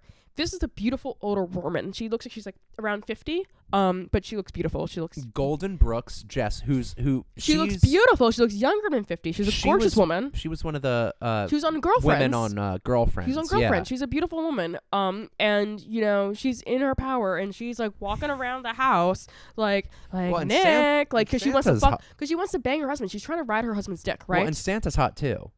Yeah, but he ain't shit. Okay, because she is walking across the house, right? Like, Nick, where are you, Nick? Like leaning against banisters, like shit. Singing. Because she wants to ride her husband's dick. Like, she's doing like what you're supposed to do as a wife in your 50s, right? You're like, where's my husband? I'm gonna excite him tonight. I'm put on some nice fucking lingerie. I have my hair done. Like, I'm wearing makeup. I'm gonna fuck my husband, right? He is nowhere to be found. He leaves a note. How to stay late at the workshop tonight. Oh. And then a champagne glass of milk and a cookie. Damn. Like, okay. But like your wife is here. Okay. And that's not even the half of it. That's not even the half of it. Because The they're next planning on day- going on vacation for their 30th wedding anniversary. Shit, my hat. The merry monkey's getting to you. These merry monkeys are crazy. Just so you know, potential bang for your buck. These are 10% alcohol. Yeah, dog. That is crazy. Yeah, dog. Hold on. I need to get my hat on before I continue my rant. But so it's their 30th wedding anniversary. They're supposed to go on vacation, and Nick, Santa, has a bit of an issue with that. He's like, we can't go on vacation this year, girl, because all the elves are sick. I have to work in a workshop. Like, it's like 2 weeks from Christmas or whatever. We can't go on our 30th year anniversary. And she's like, are you kidding me? Like, we planned this. Like, okay, like Christmas is every year, but our anniversary is like once. Like, our 30th year anniversary is once, and that's facts. Okay, like I'm on her side. Like, sure. This entire movie, honestly, like her husband ain't shit. Like, someone wrote this on Letterboxd. And I was like, this is facts. Your husband, that man. Santa. I'm not going to say any words. Santa. But that man, Santa, ain't shit. Okay? And so she's like, you know what? I don't care. Screw you. I'm going to Miami. I'm going to go to Miami. To visit my friend, Tamira. My hoe friend Tamira, who is my age. Shell Purcell plays Tamira. Yeah, Tamira. I'm going to go to Miami. Santa is she doesn't tell him where she's going, but she's like, he'll find me, girl. Yeah, he'll find me. He's Santa. If he wants to find me, he'll find me. Like, and period. Like, exactly. If he wants to find you, he'll find you. And this is in front of their son, Chris, who is in line to become Santa. He's always like, on his iPad. Yeah, he's like always on his iPad. But he's taking notes. Like he's like smart. He's like, oh, here's notes about how Christmas works. Apparently he has like a girlfriend, I think. The first time we see him, he's wearing like a jumpsuit, and like the pocket like cuff is like a red bandana, like he's like a fucking blood. Oh yeah, I forgot about it's the paisley I'm like, that's bandana. such weird like styling. Yeah, I don't know. I guess they're like, oh, we have to make him look Santa. I guess it's make Santa, him look Christmassy. But yeah. The son. I think they're like, oh, like he has to wear like a cool Christmas outfit that's like urban, so they put him in like the Chris played by the blood Christmas outfit. Chris is played by Deviah Harris. Yeah, but I thought that was funny. I thought that was funny that they were like, we have to really lean into the fact that he's a young black man and put him in the blood regalia. Thing. It's like, why? Like, just like have him in the red jumpsuit. Like, we get the point, like we already know that he's black. But anyhow. I'm just saying this because I think it's like silly. Yeah, it feels like a styling. The styling team was being silly and in their silly bag and not in their like making good decisions bag. Okay, so Mrs. Claus gets on a plane to go to Miami, leaving her husband and son behind to manage the fuck them kids. The elf situation. Yeah, more from them later.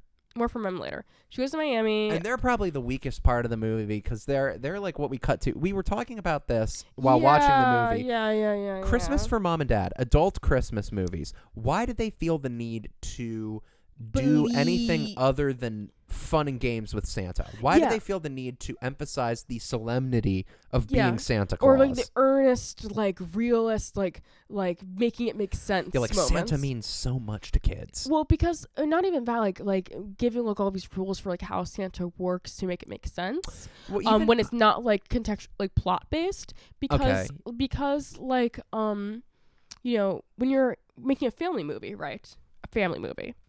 You're trying to keep up the Santa charade. You want to keep it a Santa charade. You want someone the kids who is seeing this movie is still believing in Santa. And the kids might watch this movie and add the world building into their imagined lore of Santa, right? Yeah. Like I can't remember exact examples, but there's definitely movies I saw when I was a kid, when I still believed in Santa, that like informed the way I thought that Santa worked. Yeah, they do and answered those questions. Yeah, for sure. Like, how is Santa real when there's also Santas at the mall? Some movies answered that. Yeah, and they had like those reasoning. Those are elves, or those are not the real Santa. Yeah. Those are mall Santas. Yeah, exactly. Those are guys in costume, but Santa's real. Exactly.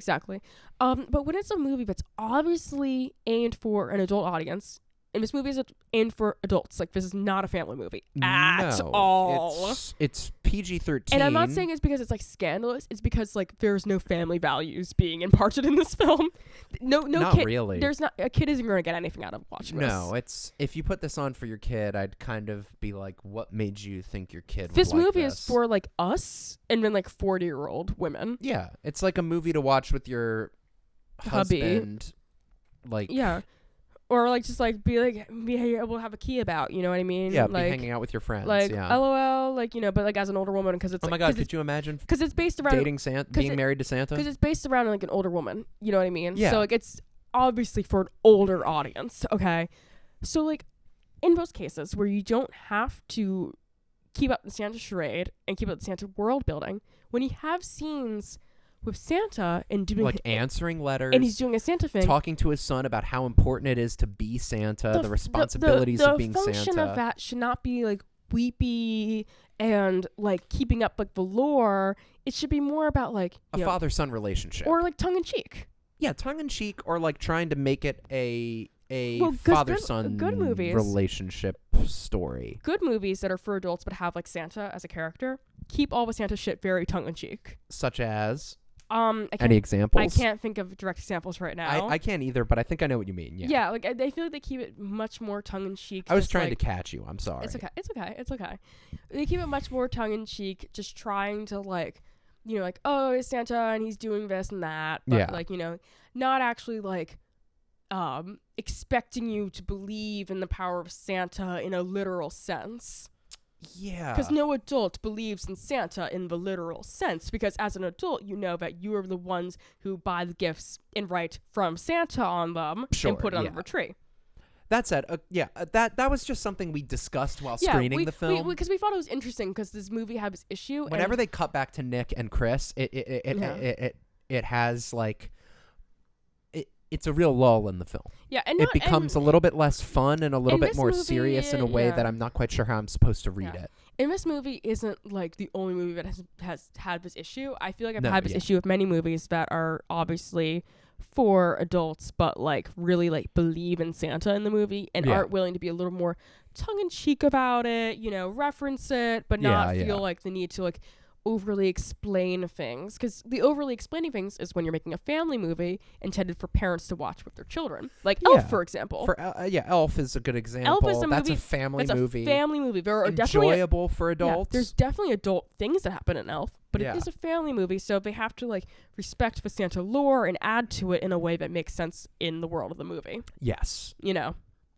But agreed. This movie does not have to do that. No. So it's silly that like there's scenes with Santa like answering letters and like adding to like the Santa lore of like, oh, this is like why I do this and that. It's like I don't need to know this. Yeah. I'm an adult. Like I know it's not real. Unless it has to do with like a plot stuff. Yeah. Yeah, let me just enjoy like the fact that like Mrs. Claus this is about Santa. Let me just enjoy the fact that Mrs. Claus is cheating on her husband, which is what she does in Miami. So plot-wise, leave them behind. Mrs. Claus lands at Miami International Airport. Her luggage immediately gets stolen because she's like dumb and doesn't like watch over it, because I guess she's like naive because she's from the North Pole. Or has lived in the North Pole for so long by now, because she is from Charlottesville. She's from South Carolina. Yeah, she's from South Carolina or North Carolina. No, South Carolina. Yeah, Charlottesville, South Carolina. I thought it was North Carolina for some reason. You know, she's a mortal human being who has been, you know, brought into the Santa world, married to Santa. But she naively leaves her luggage like an idiot, and someone steals it immediately, and she hails a cab or whatever, and then like. We cut to her entering the house of Tamira, and Tamira's place, and she's like all fucked up looking, like there's like dirt all over her face, and her hair is crazy, and her outfit is crazy, and Tamira's like, what happened?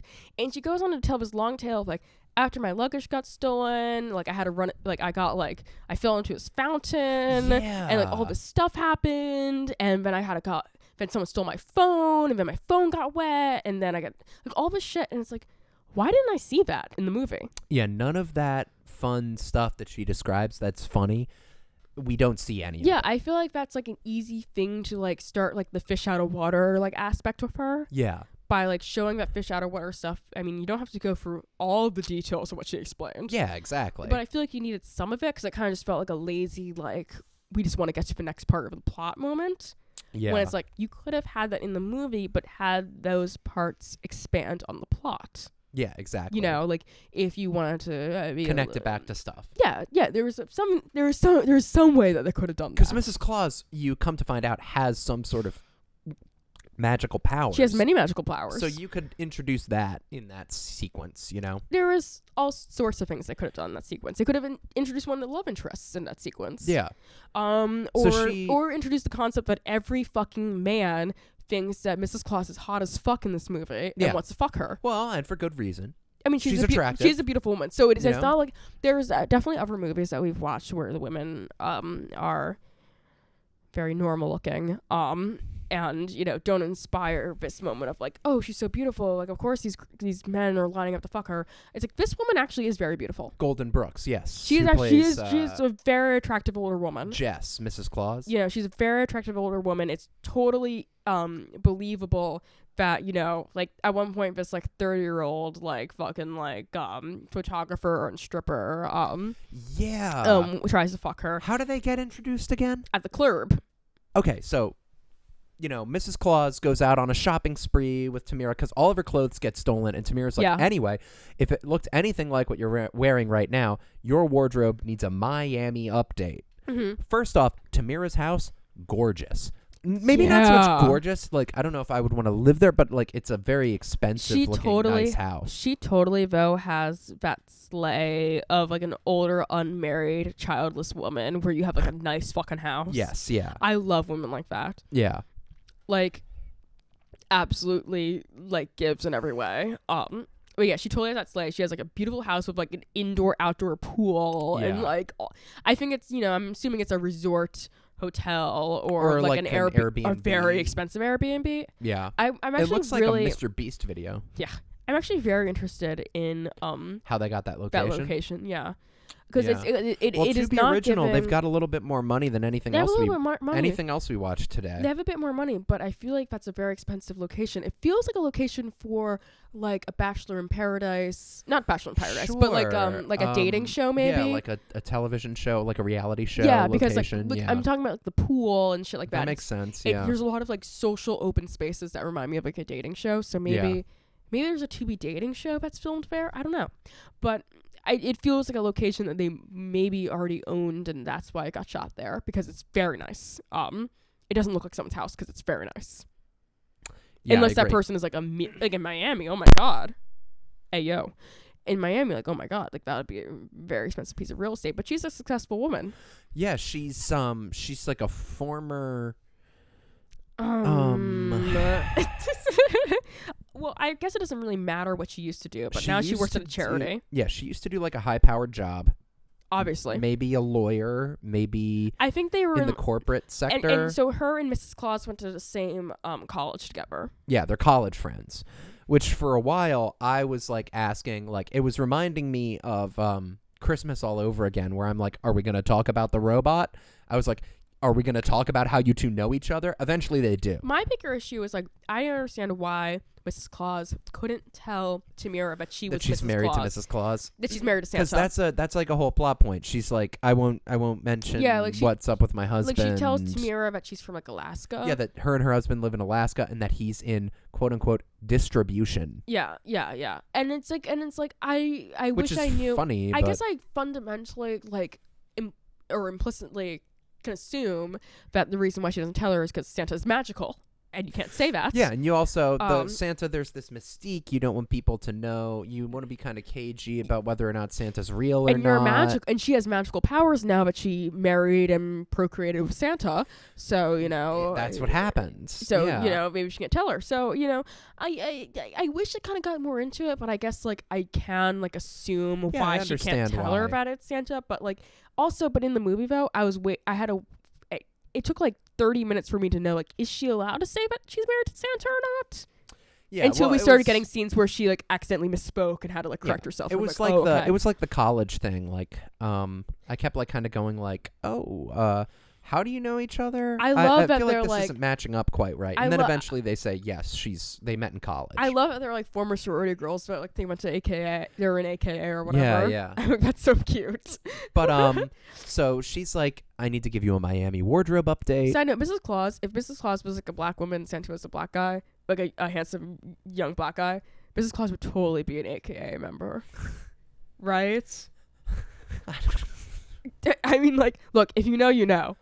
If you know, you know. Yeah. I feel like there's like a stereotype, yeah, or like a type of person. Those AKA girls, they have total slay. Yeah, they make it happen. They're for themselves. Great. Like they know exactly what they want in life. Yeah, and like one of them will marry fucking Santa if Santa's a black man. Like I'm sure Santa's a black man. His wife is from AKA. But anyway, we're gonna get the AKA girls like boycotting this podcast because I said that. But anyway, they get a Miami wardrobe update. Mm-hmm. And she's got some going out outfits now. She's got some bikinis now, stuff like that. Yeah, just like cute, like club outfits, but like not too sexy because like she's, she is like fuck my husband, like fuck you, like you didn't take me out on vacation, but she's not trying to cheat on him. Like she's not trying to sleep with other guys. But Tamira is like, we're going to the club tonight. We're getting you hooked up with other guys. And she's like, oh, you can't wear your wedding ring tonight because that's going to scare away all the men. Scare off men. And I'm not saying you have to do anything, but I want to hook up with a guy tonight, and you're going to make them not want to talk to me, is what she says. And it's like, Tamira, you old-ass bitch. You old-ass bitch. What the hell are you saying right now? But they go to the club, and immediately all the young, like you said, 30-ish year old guys are feeling her. Mm-hmm. There's this guy that comes up to her, named, I wish Tamira was like casted as like a more like bodacious, like hyper, like sexual looking, like you mentioned this while we were watching. Yeah, like physically, like giving that. I mean, like I think her performance is great. Yeah, and she's definitely believable. Yeah, but I kind of wish that like aesthetically when we saw like Mrs. Claus, who is very beautiful, and Tamira, who's also very beautiful. But you were kind of like, oh, she's bad news for Mrs. Claus. Yeah, I wish that immediately when seeing her, you'd be like, she is bad news. Like, she's gonna go crazy. When like both of them look like they could be church girls. You know what I mean? Yeah. But immediately, but Tamira's great. Like, I mean, that actress is great. She's awesome. Yeah, she does a good slays. job. Well, and immediately she's beautiful too. They get kind of like hit on by these guys. Is the guy's name Devonte? I don't know. I feel like it's not. Can we just call him like stripper guy? Yeah, we don't know he's a stripper yet, and we also don't know he's a photographer yet. But he's a stripper photographer. He's a stripper photographer. Like, iconic combination of like male professions. Yeah. I'm a stripper and a photographer. But Mrs. Claus, he's like talking at her. Tamira is feeling his friend who's got some silent riz. Yeah, he like silently rizzes her up. Yeah. And so they but like, Mrs. Claus dances with the stripper and also dances with Tamira because they're playing their song, but this is the remix. You remember that scene? No, I thought that scene was kind of fun. That was Riff City. They were kind of riffing. No. They were like riffing like, what if we were out at the club right now and they were playing our song? But it's the modern day. This isn't the old version. This is the remix. That's kind of cute. Yeah, I thought it was cute. Because they are older women. Yeah, I thought it was fun. I liked that scene. They're also like when like the guys are hitting on her, like, you know, like Mrs. Claus keeps like betraying their age, and Tamira's like, do not say that. Do not let them know that we're not 30.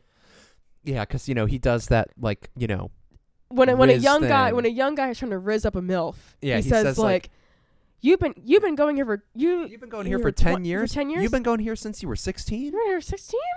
It's like, oh, he's saying that she's 26. He's rizzing her up. Yeah, he's rizzing her up. It's so funny, but it's believable because I mean, like Mrs. Claus is super like beautiful in the movie. You know what I mean? Yeah, and I mean that's like a pickup line thing to do. Yeah, if you were imagine if you were rizzing up a MILF, like what would you say? I would say, I'd open up and be like, I bet you think I'm some little boy, huh? What? I bet you just think I'm a little boy coming around I feel here. I would scare an older woman. Running scared, you know? Yeah, I bet you think I'm just a scampering little lad. Yeah, I bet you think I'm just some lost kid. I think I'm just a lost kid. I'm actually a man. Did you see that video? I'm a grown man. It was going around on Twitter. Did you see that video of Seth Meyers does this bit where he gets like actually drunk with some guests? Yeah, the day drinking bit. His one pickup line to Rihanna was like, "What's a little boy like me doing in the big city without his parents?" That's hilarious. Yeah, that's very funny. Yeah, that's what you should say to a MILF if you're ever trying to rizz her up. Yeah. If I ever died in a car crash or something. Yeah. You could rizz up a MILF. Yeah. If the saddest thing that's ever happened to me happened to me. Yeah. I like it when guys like try to like do the dual rizz up of like the daughter and the mom, and they're like, "Are you sisters?"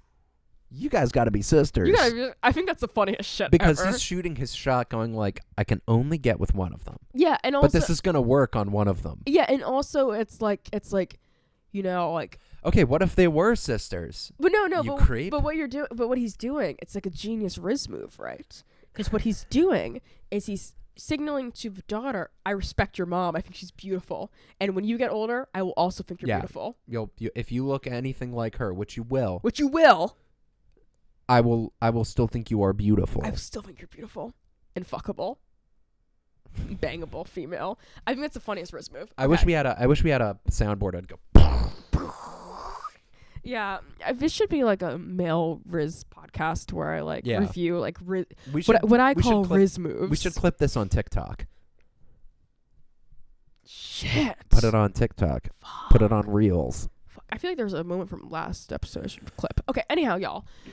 Oh my god, my hat. Should I just give up on the hat? You can. I mean, we're halfway through our last movie. But I feel like I look hot with the hat. I gave up on my bow. I feel like I look hot with a hat, though. All right, then keep the hat. Okay. But so...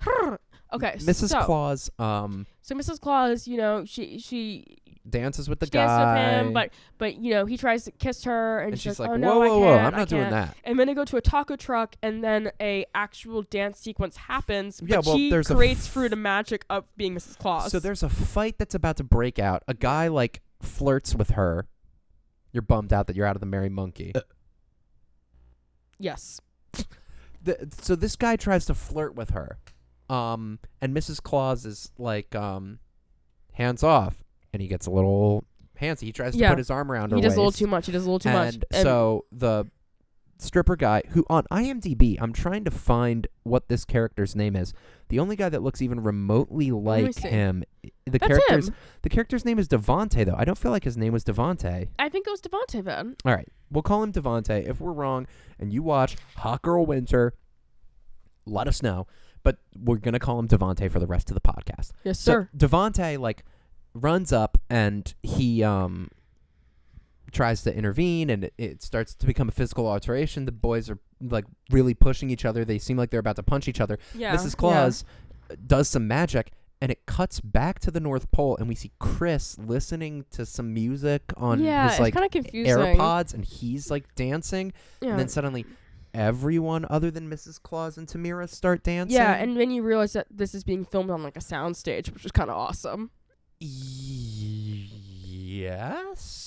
Was it? No, it was filmed on location. I think they just had a jib arm. It looked like the Mandalorian in that part. I think they just had a jib arm. Nah. They were actually at the bay. Nah. They just had a crane. No, nah. That was the LED room. You thought they have the volume for this? That was the volume for that scene, bro. That was a soundstage.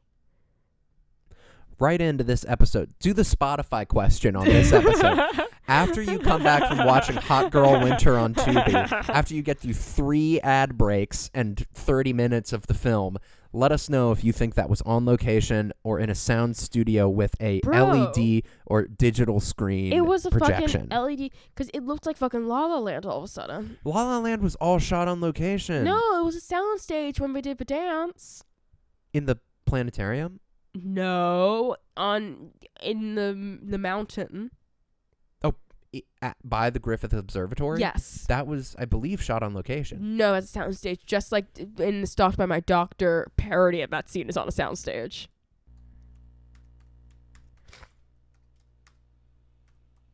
I don't know why you don't know this. I feel like this is common knowledge of the common era. Oh my god, you're coughing, you're hawking. Why does your search... Why does my search what? Do that. Do what? The beach scene, no. What does my search do? It goes to Google now. It's because... Oh, it's because you make money now. I have this use my referral code. I have this extension on my computer that pays me money for my searches. But it has to it filters it through Bing sometimes. And I get extra money from Bing searches. It was shot on Mount Hollywood Drive.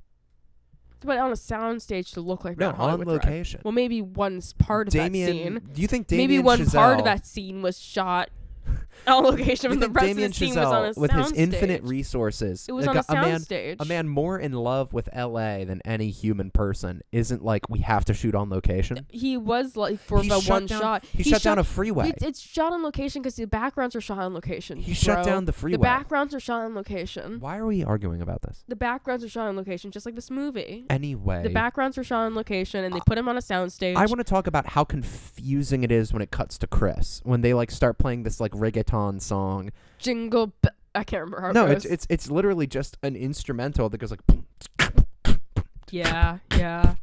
And he starts and it's like that because the guy who was trying to sexually assault her is Latino. No, I mean regardless of why it's like that. Why is Chris there with no audio, no explanation? He's not we cut back to him. I think it could have been explained in a line where Chris goes "Oh, whoa, mom needs my help. Got to get them dancing." They want because in film school you learn to express things through shots and actions as opposed to dialogue. But you know what I mean. I'm just telling you why. I'm telling you because in film school that's how they teach you to do it. So maybe if you pay attention in class, maybe maybe if you just fucking pay attention in fucking class, maybe you'd fucking just be oh shit, I implicitly understand this. Well, the next day, Tamira is we have to go to this lingerie party. Pajama it's party. A PJ party. I called it. I think it might have been just a pajama party, but I called it a lingerie party because that was the thing that I had gone to as a undergrad. Oop. And I oop. Oh, that's crazy. Well, no, it's I don't really do too many funny voices while we're in the headphones. Yeah. I used to go to... Well, that was like a trend for like a year. Going to a underwear party? No, a lingerie party. It was like a Valentine's Day like party trend. And For like single girls. No, not for... I mean, just for girls. Just for ladies. girls. But it'd be guys or too. I remember the one time I went, like all the guys were like creepy though. Yeah, I bet. But normally it was fine. Like normally it was fine. Anyway, the one time like all these guys like showed up and they tried to like dance with people and like one of my male friends at the time was like, "Stop that." If I it wasn't you. If I would have been there, I would have done the same thing. Anyway, they're at this pajama party, and the reason they're there is because Tamira wants to get a donation from a billionaire that's there. Okay, because Tamira has like this charity. She has this Christmas charity. Yeah, his name is this charity event. His name is Andy. He's played by a charming older man named Danny Pardo, who does a lot of like TV stuff. Yes. And Christmas movies. Yes. And he was in Cyberpunk. He was handsome. He's balding on the top of his head, but like I was thinking about it. Like I was really like intellectualizing about this. I'm like, should he be wearing a toupee? Should he be wearing a toupee? And I decided no, because if he wore a toupee, it would be stupid. Because I'd be like, okay, you're wearing a toupee. Yeah, sure. But with his slightly balding head, I was like, okay, like you're a real guy. Andy. Like, you're a real guy. Okay, Andy. But so they really start chatting up. He is divorced. He needs to shave his head, though. Okay. That actor. He is recently divorced. And he's still harbors affection for his ex-wife. He rizzes the fuck out of Mrs. Claus. Like, he rizzes yeah. her so well. I was honestly, in that scene, I was like, okay, slay. That's a good chemistry moment, honestly. Yeah, I thought they should have ended up together. That was great If chemistry. she was going to cheat on Mr. Santa. Fuck Saint Nick. Oh, but Santa shows up at the end. No, because he shows off. No, he sucks. He sucks this whole time because he knows his ladies in Miami because she's pissed at him, and he's just sitting at home. He could get in that chimney. He could get in the chimney and pop up wherever he needs to pop up, but he didn't. Listen to that, folks. You wanna know why? Value your woman. Exactly. In the reason why he didn't is because he doesn't value Mrs. Claus. Like he like sees her as like, oh well, she's just gonna be there. That's the fact. Will, that's the message of this movie. No, I know. That's the story. We've got to get through this plot. So Andy... Well, you better fucking get on the train and start chugging. At the party, Tamira runs into Shaw. Shaw, who shows up in a smoking jacket. Oh my god. Tamira's boyfriend is crazy. And has a really strange voice. And a strange face. Played by Jason Graham, who is... He's like Uncanny Valley. Such a striking looking individual. At least in this movie, he's totally Uncanny Valley. Maybe it was the makeup they had on him, but he looks like... And he's like a toxic ex that she can't help but hook up with. And they do have a hookup sequence in the bathroom. Oh my god, he fucks her in the bathroom. Yeah, it's crazy. Like, actually. Like, it's not like explicit, like... but it's like... Christmas party. But like, he's fucking her in the bathroom. Like, yeah, and it's there's no question as to what's going on. And not in a stall. It's like, it's a bathroom with stalls, but he's fucking her on the sink. At the sink. And like, people are trying to get into the bathroom, and he's like, no, you can't get in the bathroom. No, you can't get into the bathroom. That's kind of how he sounds, right? Yeah, Shaw. He's weird AF. Yeah, she hooks up with Shaw, and Mrs. Claus eats weed brownies at the party. Yeah, and she gets a little loopy. And because she gets loopy and she has magical powers, like she starts making snow in there. The lights start flashing. And you know, her Andy is like, whoa, wow, this party's crazy. You're amazing. Well, he doesn't know that she's doing that. He's like, this party's crazy, and she's like, oh, she's like high on weed brownies. And then randomly. Yeah.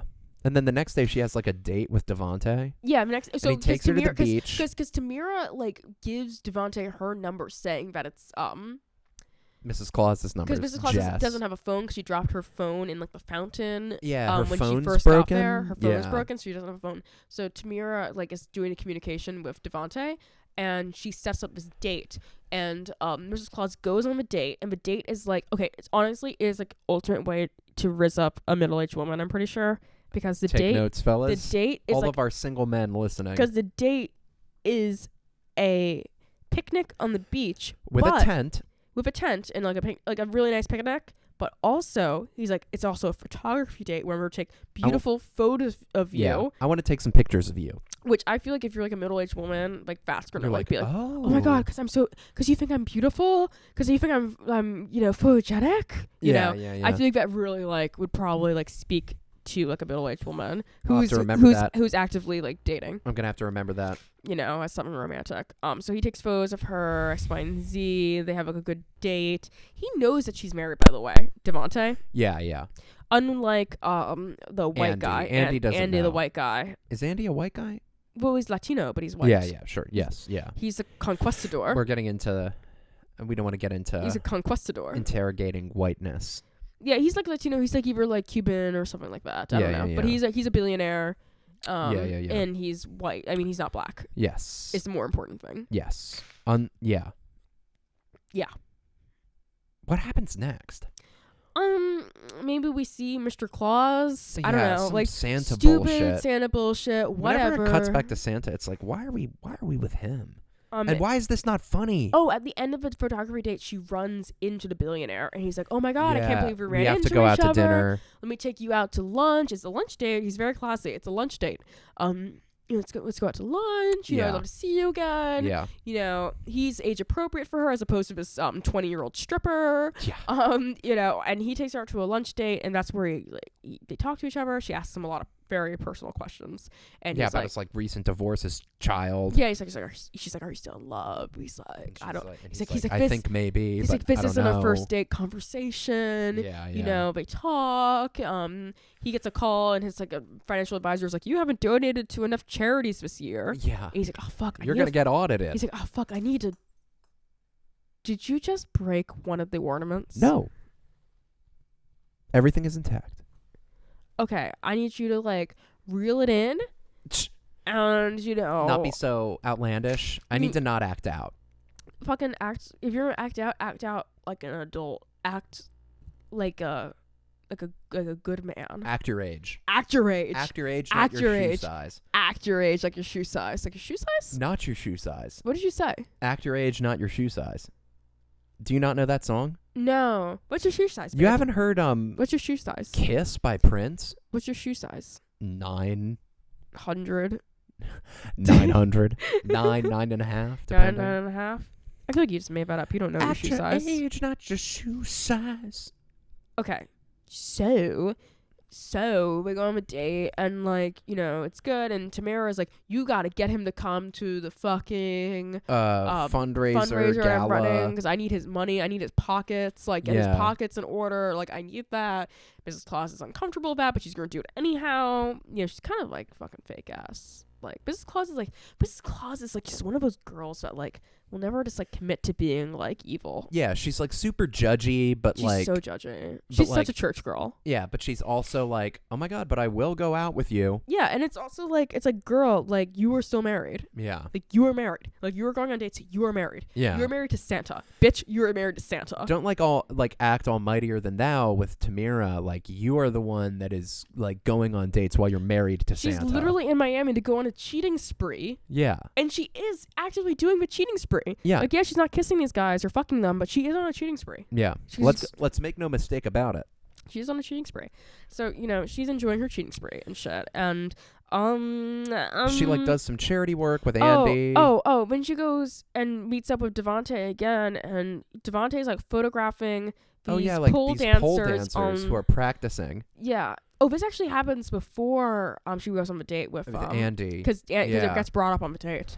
But she takes a spin on one of the poles. Yeah, because he's like, you should try it. You know, go on the poles. It's fun. But these are like beach like stripper poles. Like it's not like on a club, right? No. So she spins on the stripper pole, and someone must take a video of it because it goes fucking viral on Tristagram. Yeah, it goes viral on Santagram. Some sort of, you know, video sharing platform that I think is supposed to be TikTok. Yeah, it goes viral on Bomazon. 2023 film, you know. It goes viral on Bomazon.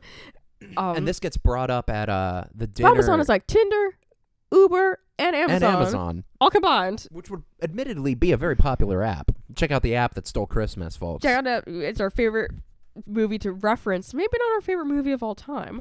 But the video goes viral, gets brought up at the dinner with Andy. Yeah, like some woman like comes up to her and is like, oh my god, you're her. You're the woman who was dancing on the... You're her. You're so... Can I get a selfie with you? Can you do a high kick? Like what? Like Yeah. why would it? First of all, why would this video No, go the viral? video would not go viral. And even if it did it's go her viral, just doing kind of clumsy pole dancing. I mean, even if it was great pole dancing, the video would not like if it did. Yeah, there are tons of videos on the internet of people doing incredible pole dancing, and it never goes viral. Even if the pole dancing went super viral, she would not become famous off of that. Yeah. No one would be able to recognize her. No I one can't would, imagine, in their right mind, would call her a celebrity like they do in I this can't even movie. tell you how many people on like TikTok and shit like I've seen, you know, like doing like something impressive. Yeah. I cannot place their face. Yeah, sure. And I would not recognize them in real life. This would just get lost in the shuffle. Especially since she's not like actively like posting every day. Like Yeah, this is like, exactly. someone has posted a video of She her. doesn't have social media. This is just someone posting a video of her. I couldn't even place that woman who was on the plane, the Karen on the plane who was like, that motherfucker's not real. Yeah, that yeah. girl, I don't know what she yeah. looks like. And I seen that video 100 times. Yeah, yeah. And I could not tell you what she looks like. But so that video goes viral, and Tamira sees that as a opportunity to make the charity thing happen. She starts to make the main thing of the charity, auctioning off a dance with... Well, there was originally going to be a celebrity dancer, and then the celebrity dancer drops out, so we're like... Let's auction off a dance with Mrs. Claus now that she's a famous internet sensation. Internet sensation. She's a celebrity, and, you know, the auction goes crazy. Andy donates... $15,000. He bids $15,000 on her and wins the dance. And Mr. Claus finds out. Yeah. And he's like, "Whoa. I got to show up to Miami." I might have to show up to Miami." He's kind of like at first he's kind of funny. He's like, "Why would I bid money to dance with my wife? If someone else bids enough money to win that dance, they deserve to dance with her." And then his son Chris is kind of like, "Dad, don't you want to fight for your wife?" And That's that kind of inspires within Mr. Santa. Would you bid on me to dance with me at a charity? I wouldn't be able to put up the money that Andy puts up. If you had $1 billion, or if you were Santa. Yes, yeah. If you were Santa, you'd bid on me? Yeah, okay. Or I'd at the very least do what Santa does and show up and take my top off and do a little So this is where the light movie's entertainment details to me gets fuzzy. I know that, you know, she starts going on these dates with Andy, like going to like a salsa dance class because it's very well known that he's the one who won the dance. So she starts taking dance classes with him to be good at dancing with him. Eventually, it comes out that she's married. Well, eventually, and like she tells it to him, and he's really upset, obviously, because he's been like very actively courting her. And they do like a little bit of charity work. They give away gifts. She pretends to be Mrs. Claus. But that's before it comes out that she's married. Yeah, because that's like the big like. Her and Tamira also go to Devante's other place of work to get him to be one of the dates that they're auctioning off at the charity event, and he's and that's when they find out that he's a stripper. stripper. That's when, and there's some really weird lap dances that happen. Yeah, it's uncomfortable, and the rest of the movie really isn't like that. There's nothing too gross. I don't think it's that uncomfortable. I guess that's true. We I watched like a very uncomfortable movie. I feel like it was kind of like tame, honestly. Yeah, I thought it was kind of tame. You wanted it to be a little more extreme. I kind of wish that he was like twerking his butt like crazy on her. Like I kind of wish that he was like rubbing his cock in their faces and like. And then power thrusting and, you know, all that stuff and body rolling on the ground. I wish I saw that. Honestly, he was kind of just like... And Tamara was like, "Oh my God, I'm going to give you money." Because Tamara's a whore, you know. Just I know the allure of the male strip club. I don't understand that from like the straight female perspective. I think it's like an older woman thing. Interesting. Okay. I think that older women are like, "Oh my God, I'm going to go to Chippendales." How crazy is this? Yeah. Yeah. But I feel like for me it's like my nightmare would be like a muscular man thrusting his penis in my face. But that to me feels like the worst scenario I could possibly be in because it's very unsexy. They get him to do the date and he's going to offer up a date of photography lessons. Yeah, he's gonna do his quote unquote photography lessons. He's gonna film you on OnlyFans, girl. Seems a little suspect, but thoughty ass. After learning his other mode of income, but the charity event night comes. Santa is in Miami. He's staying at a motel.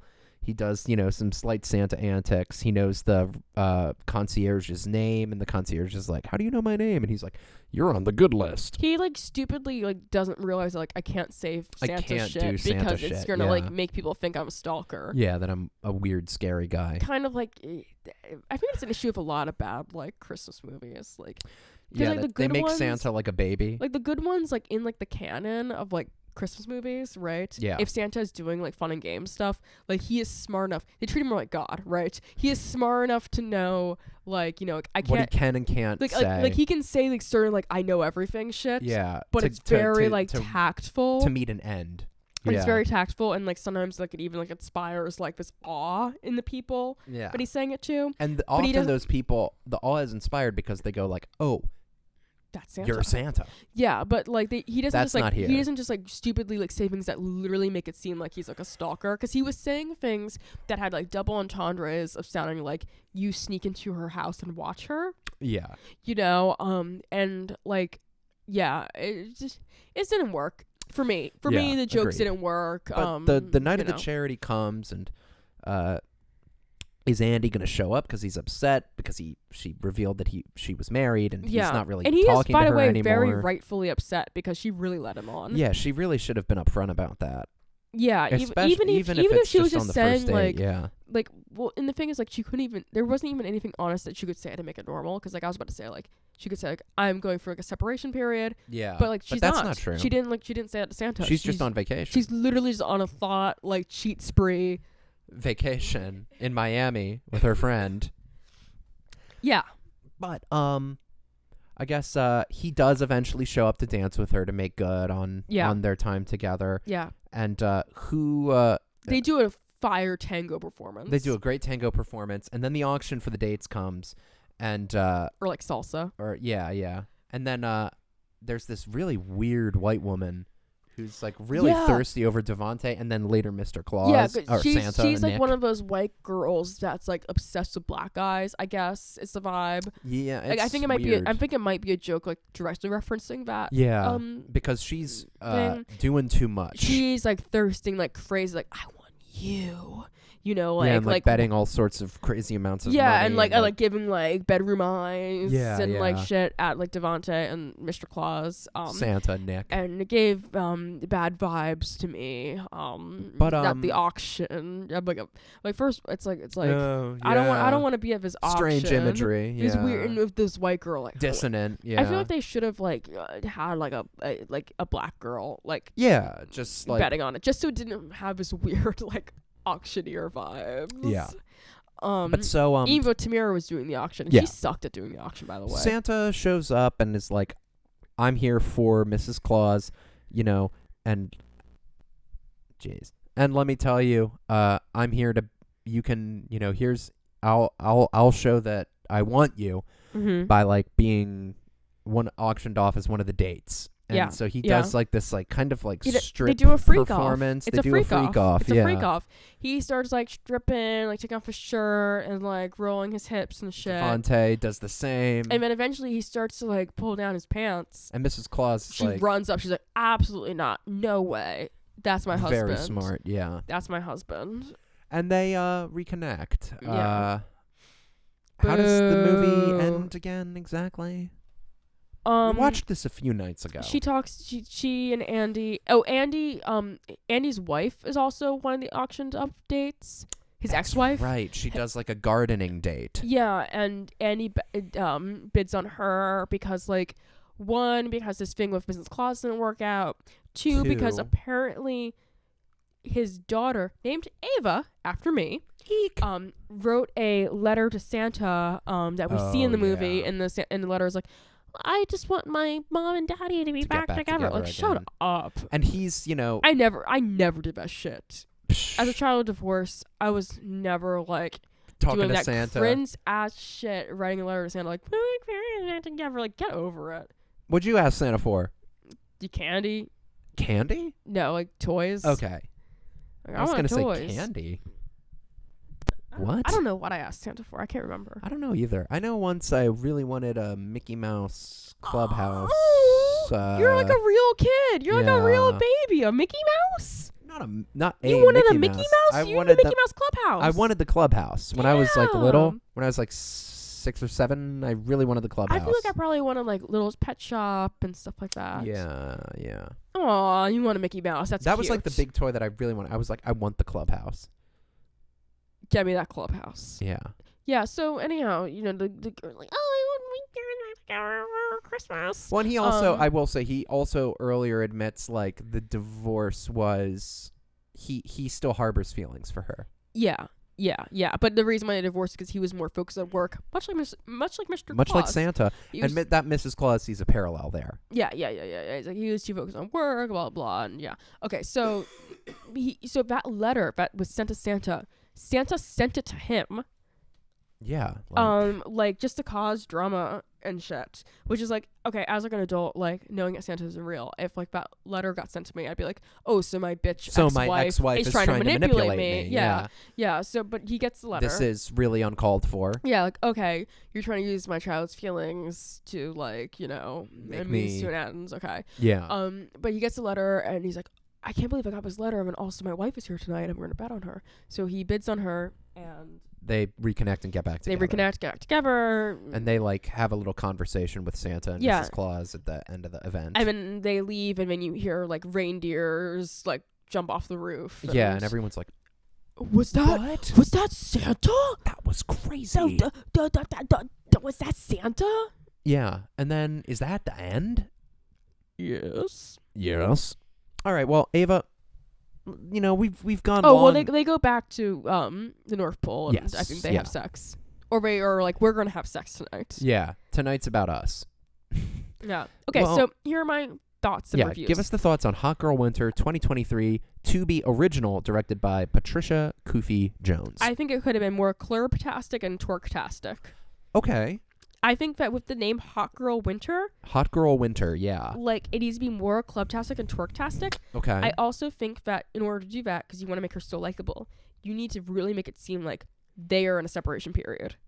Yeah. Not just like she just ran away. Kind of, and though it would have been a, quote unquote trashier movie, I kind of wanted to see Santa's wife really let her yayas out. Yeah, like really in the freak off, like doing crazy shit, taking shots, Yeah, that's kind of the conceit of the film. Twerking in a swimming pool, perhaps.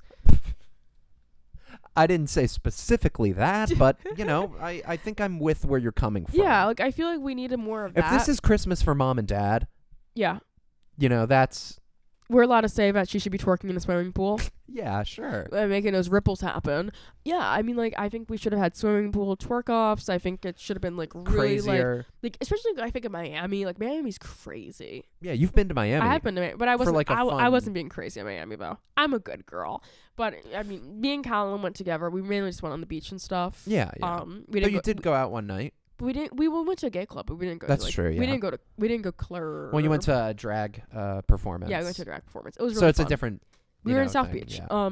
It was really fun, but like, I think that it should have been like really like leaning into like thoughty Miami like vibes, like I think Mrs. Claus should have been in like crazy situations, like maybe in like a drug den. Like I think she should have been like that would have been crazy interesting. ass situations. Yeah. I think she should have been like literally in like the craziest like super Miami, like super like it should have been like GTA 6 out there. Yeah, like let's really lean into the vibes. Yeah, like if we're gonna be like a hot girl summer, hot girl winter, it's Mrs. Claus getting her yayas out. Like let's go in. So that being said, what's your snowball ranking? 3. That's where I'm at too. I think this is a good, solid 3 snowball film. Yeah. I think it's fun. I do think that it's pretty charming. I think it's tame for sure. Maybe tamer than I kind of wanted it to be. It's way too tamer. It's tamer than the premise makes it the most fun to be. But I do think it's a fun film, and I think it's decently executed. Why wasn't she at the squirt off? That's the question. That's the big question. Like I'm thinking about Hot Girl Winter. I'm like, where's the squirt off? Facts. Where's the squirt off? It just like shit like that. Like I just think it should have been like really like raunchy, crazy. Yeah. Like I haven't seen Bridesmaids, but like as like crazy situations as we could possibly be in. I guess. Yeah. You know what I mean? Yeah. Like like really just like wacky. Really go balls to the wall. Could be funny. Yeah. Like could be like comedy scenes, but just like really, really, really wacky, super thoughty bachelorette vibes. Yeah. Like Last Night of Freedom vibes. Yeah, that's Hot Girl Winter, 3 Snowballs. Yep. Christmas Party, not unranked, and a Raunchy Christmas Story, 3.5 from both of us. We're in agreement a lot this season. I mean, this has been a good season. Well, because we're twinning them, bae. This is we're twinning them, and you know, go best friend. this is actually Christmas for Mom and Dad. Yeah, after hours Christmas. And now I'm realizing, you know, we're so similar. You know, maybe we should like, you know, meet up sometime. Well, this has been a full meal episode of the Will and Ava's Christmas movie marathon. The Christmas Day episode. The Christmas for Mom and Dad You episode. were so unwilling to do that bit with me. What do you mean? It's okay. No, I'm just saying I was trying to do like a... And then like the camera pans away. Oh, yeah, like... To the window. Put the hand up. Yeah. Yeah. That would have been good. That's what I was trying to do. Rats. But it's okay. Well... We can just be normal. Well, Merry Christmas. Merry Christmas, guys. Merry Christmas. Christmas party. Christmas, you know, we treat Christmas like this sexless holiday, but ultimately it's about a baby being born. Exactly. Which in that, you know, for a baby to be born, it had to be conceived. Christmas Party, a Raunchy Christmas Story, Hot Girl Winter. Well, I guess the thing is that the baby wasn't conceived. It was an immaculate conception. It was immaculate. So it's actually the opposite of a sexual situation. Join us next time. We are going to cover some movies we've been waiting to do since we started this thing. Some of the movies that inspired this show will be covered on our season 3 finale coming out on New Year's Day. It's going to be a hoot and a holler. So dim the lights down low. You know, take the edge off. And have a Merry Christmas. It's Merry Christmas. Have a Merry Christmas. Ho, ho, ho. Happy holidays. Merry Christmas. It's the day. It's Christmas Day. And we'll see you next week for the season 3 finale on New Year's Day. Happy 2024. We'll kiss. Merry Christmas.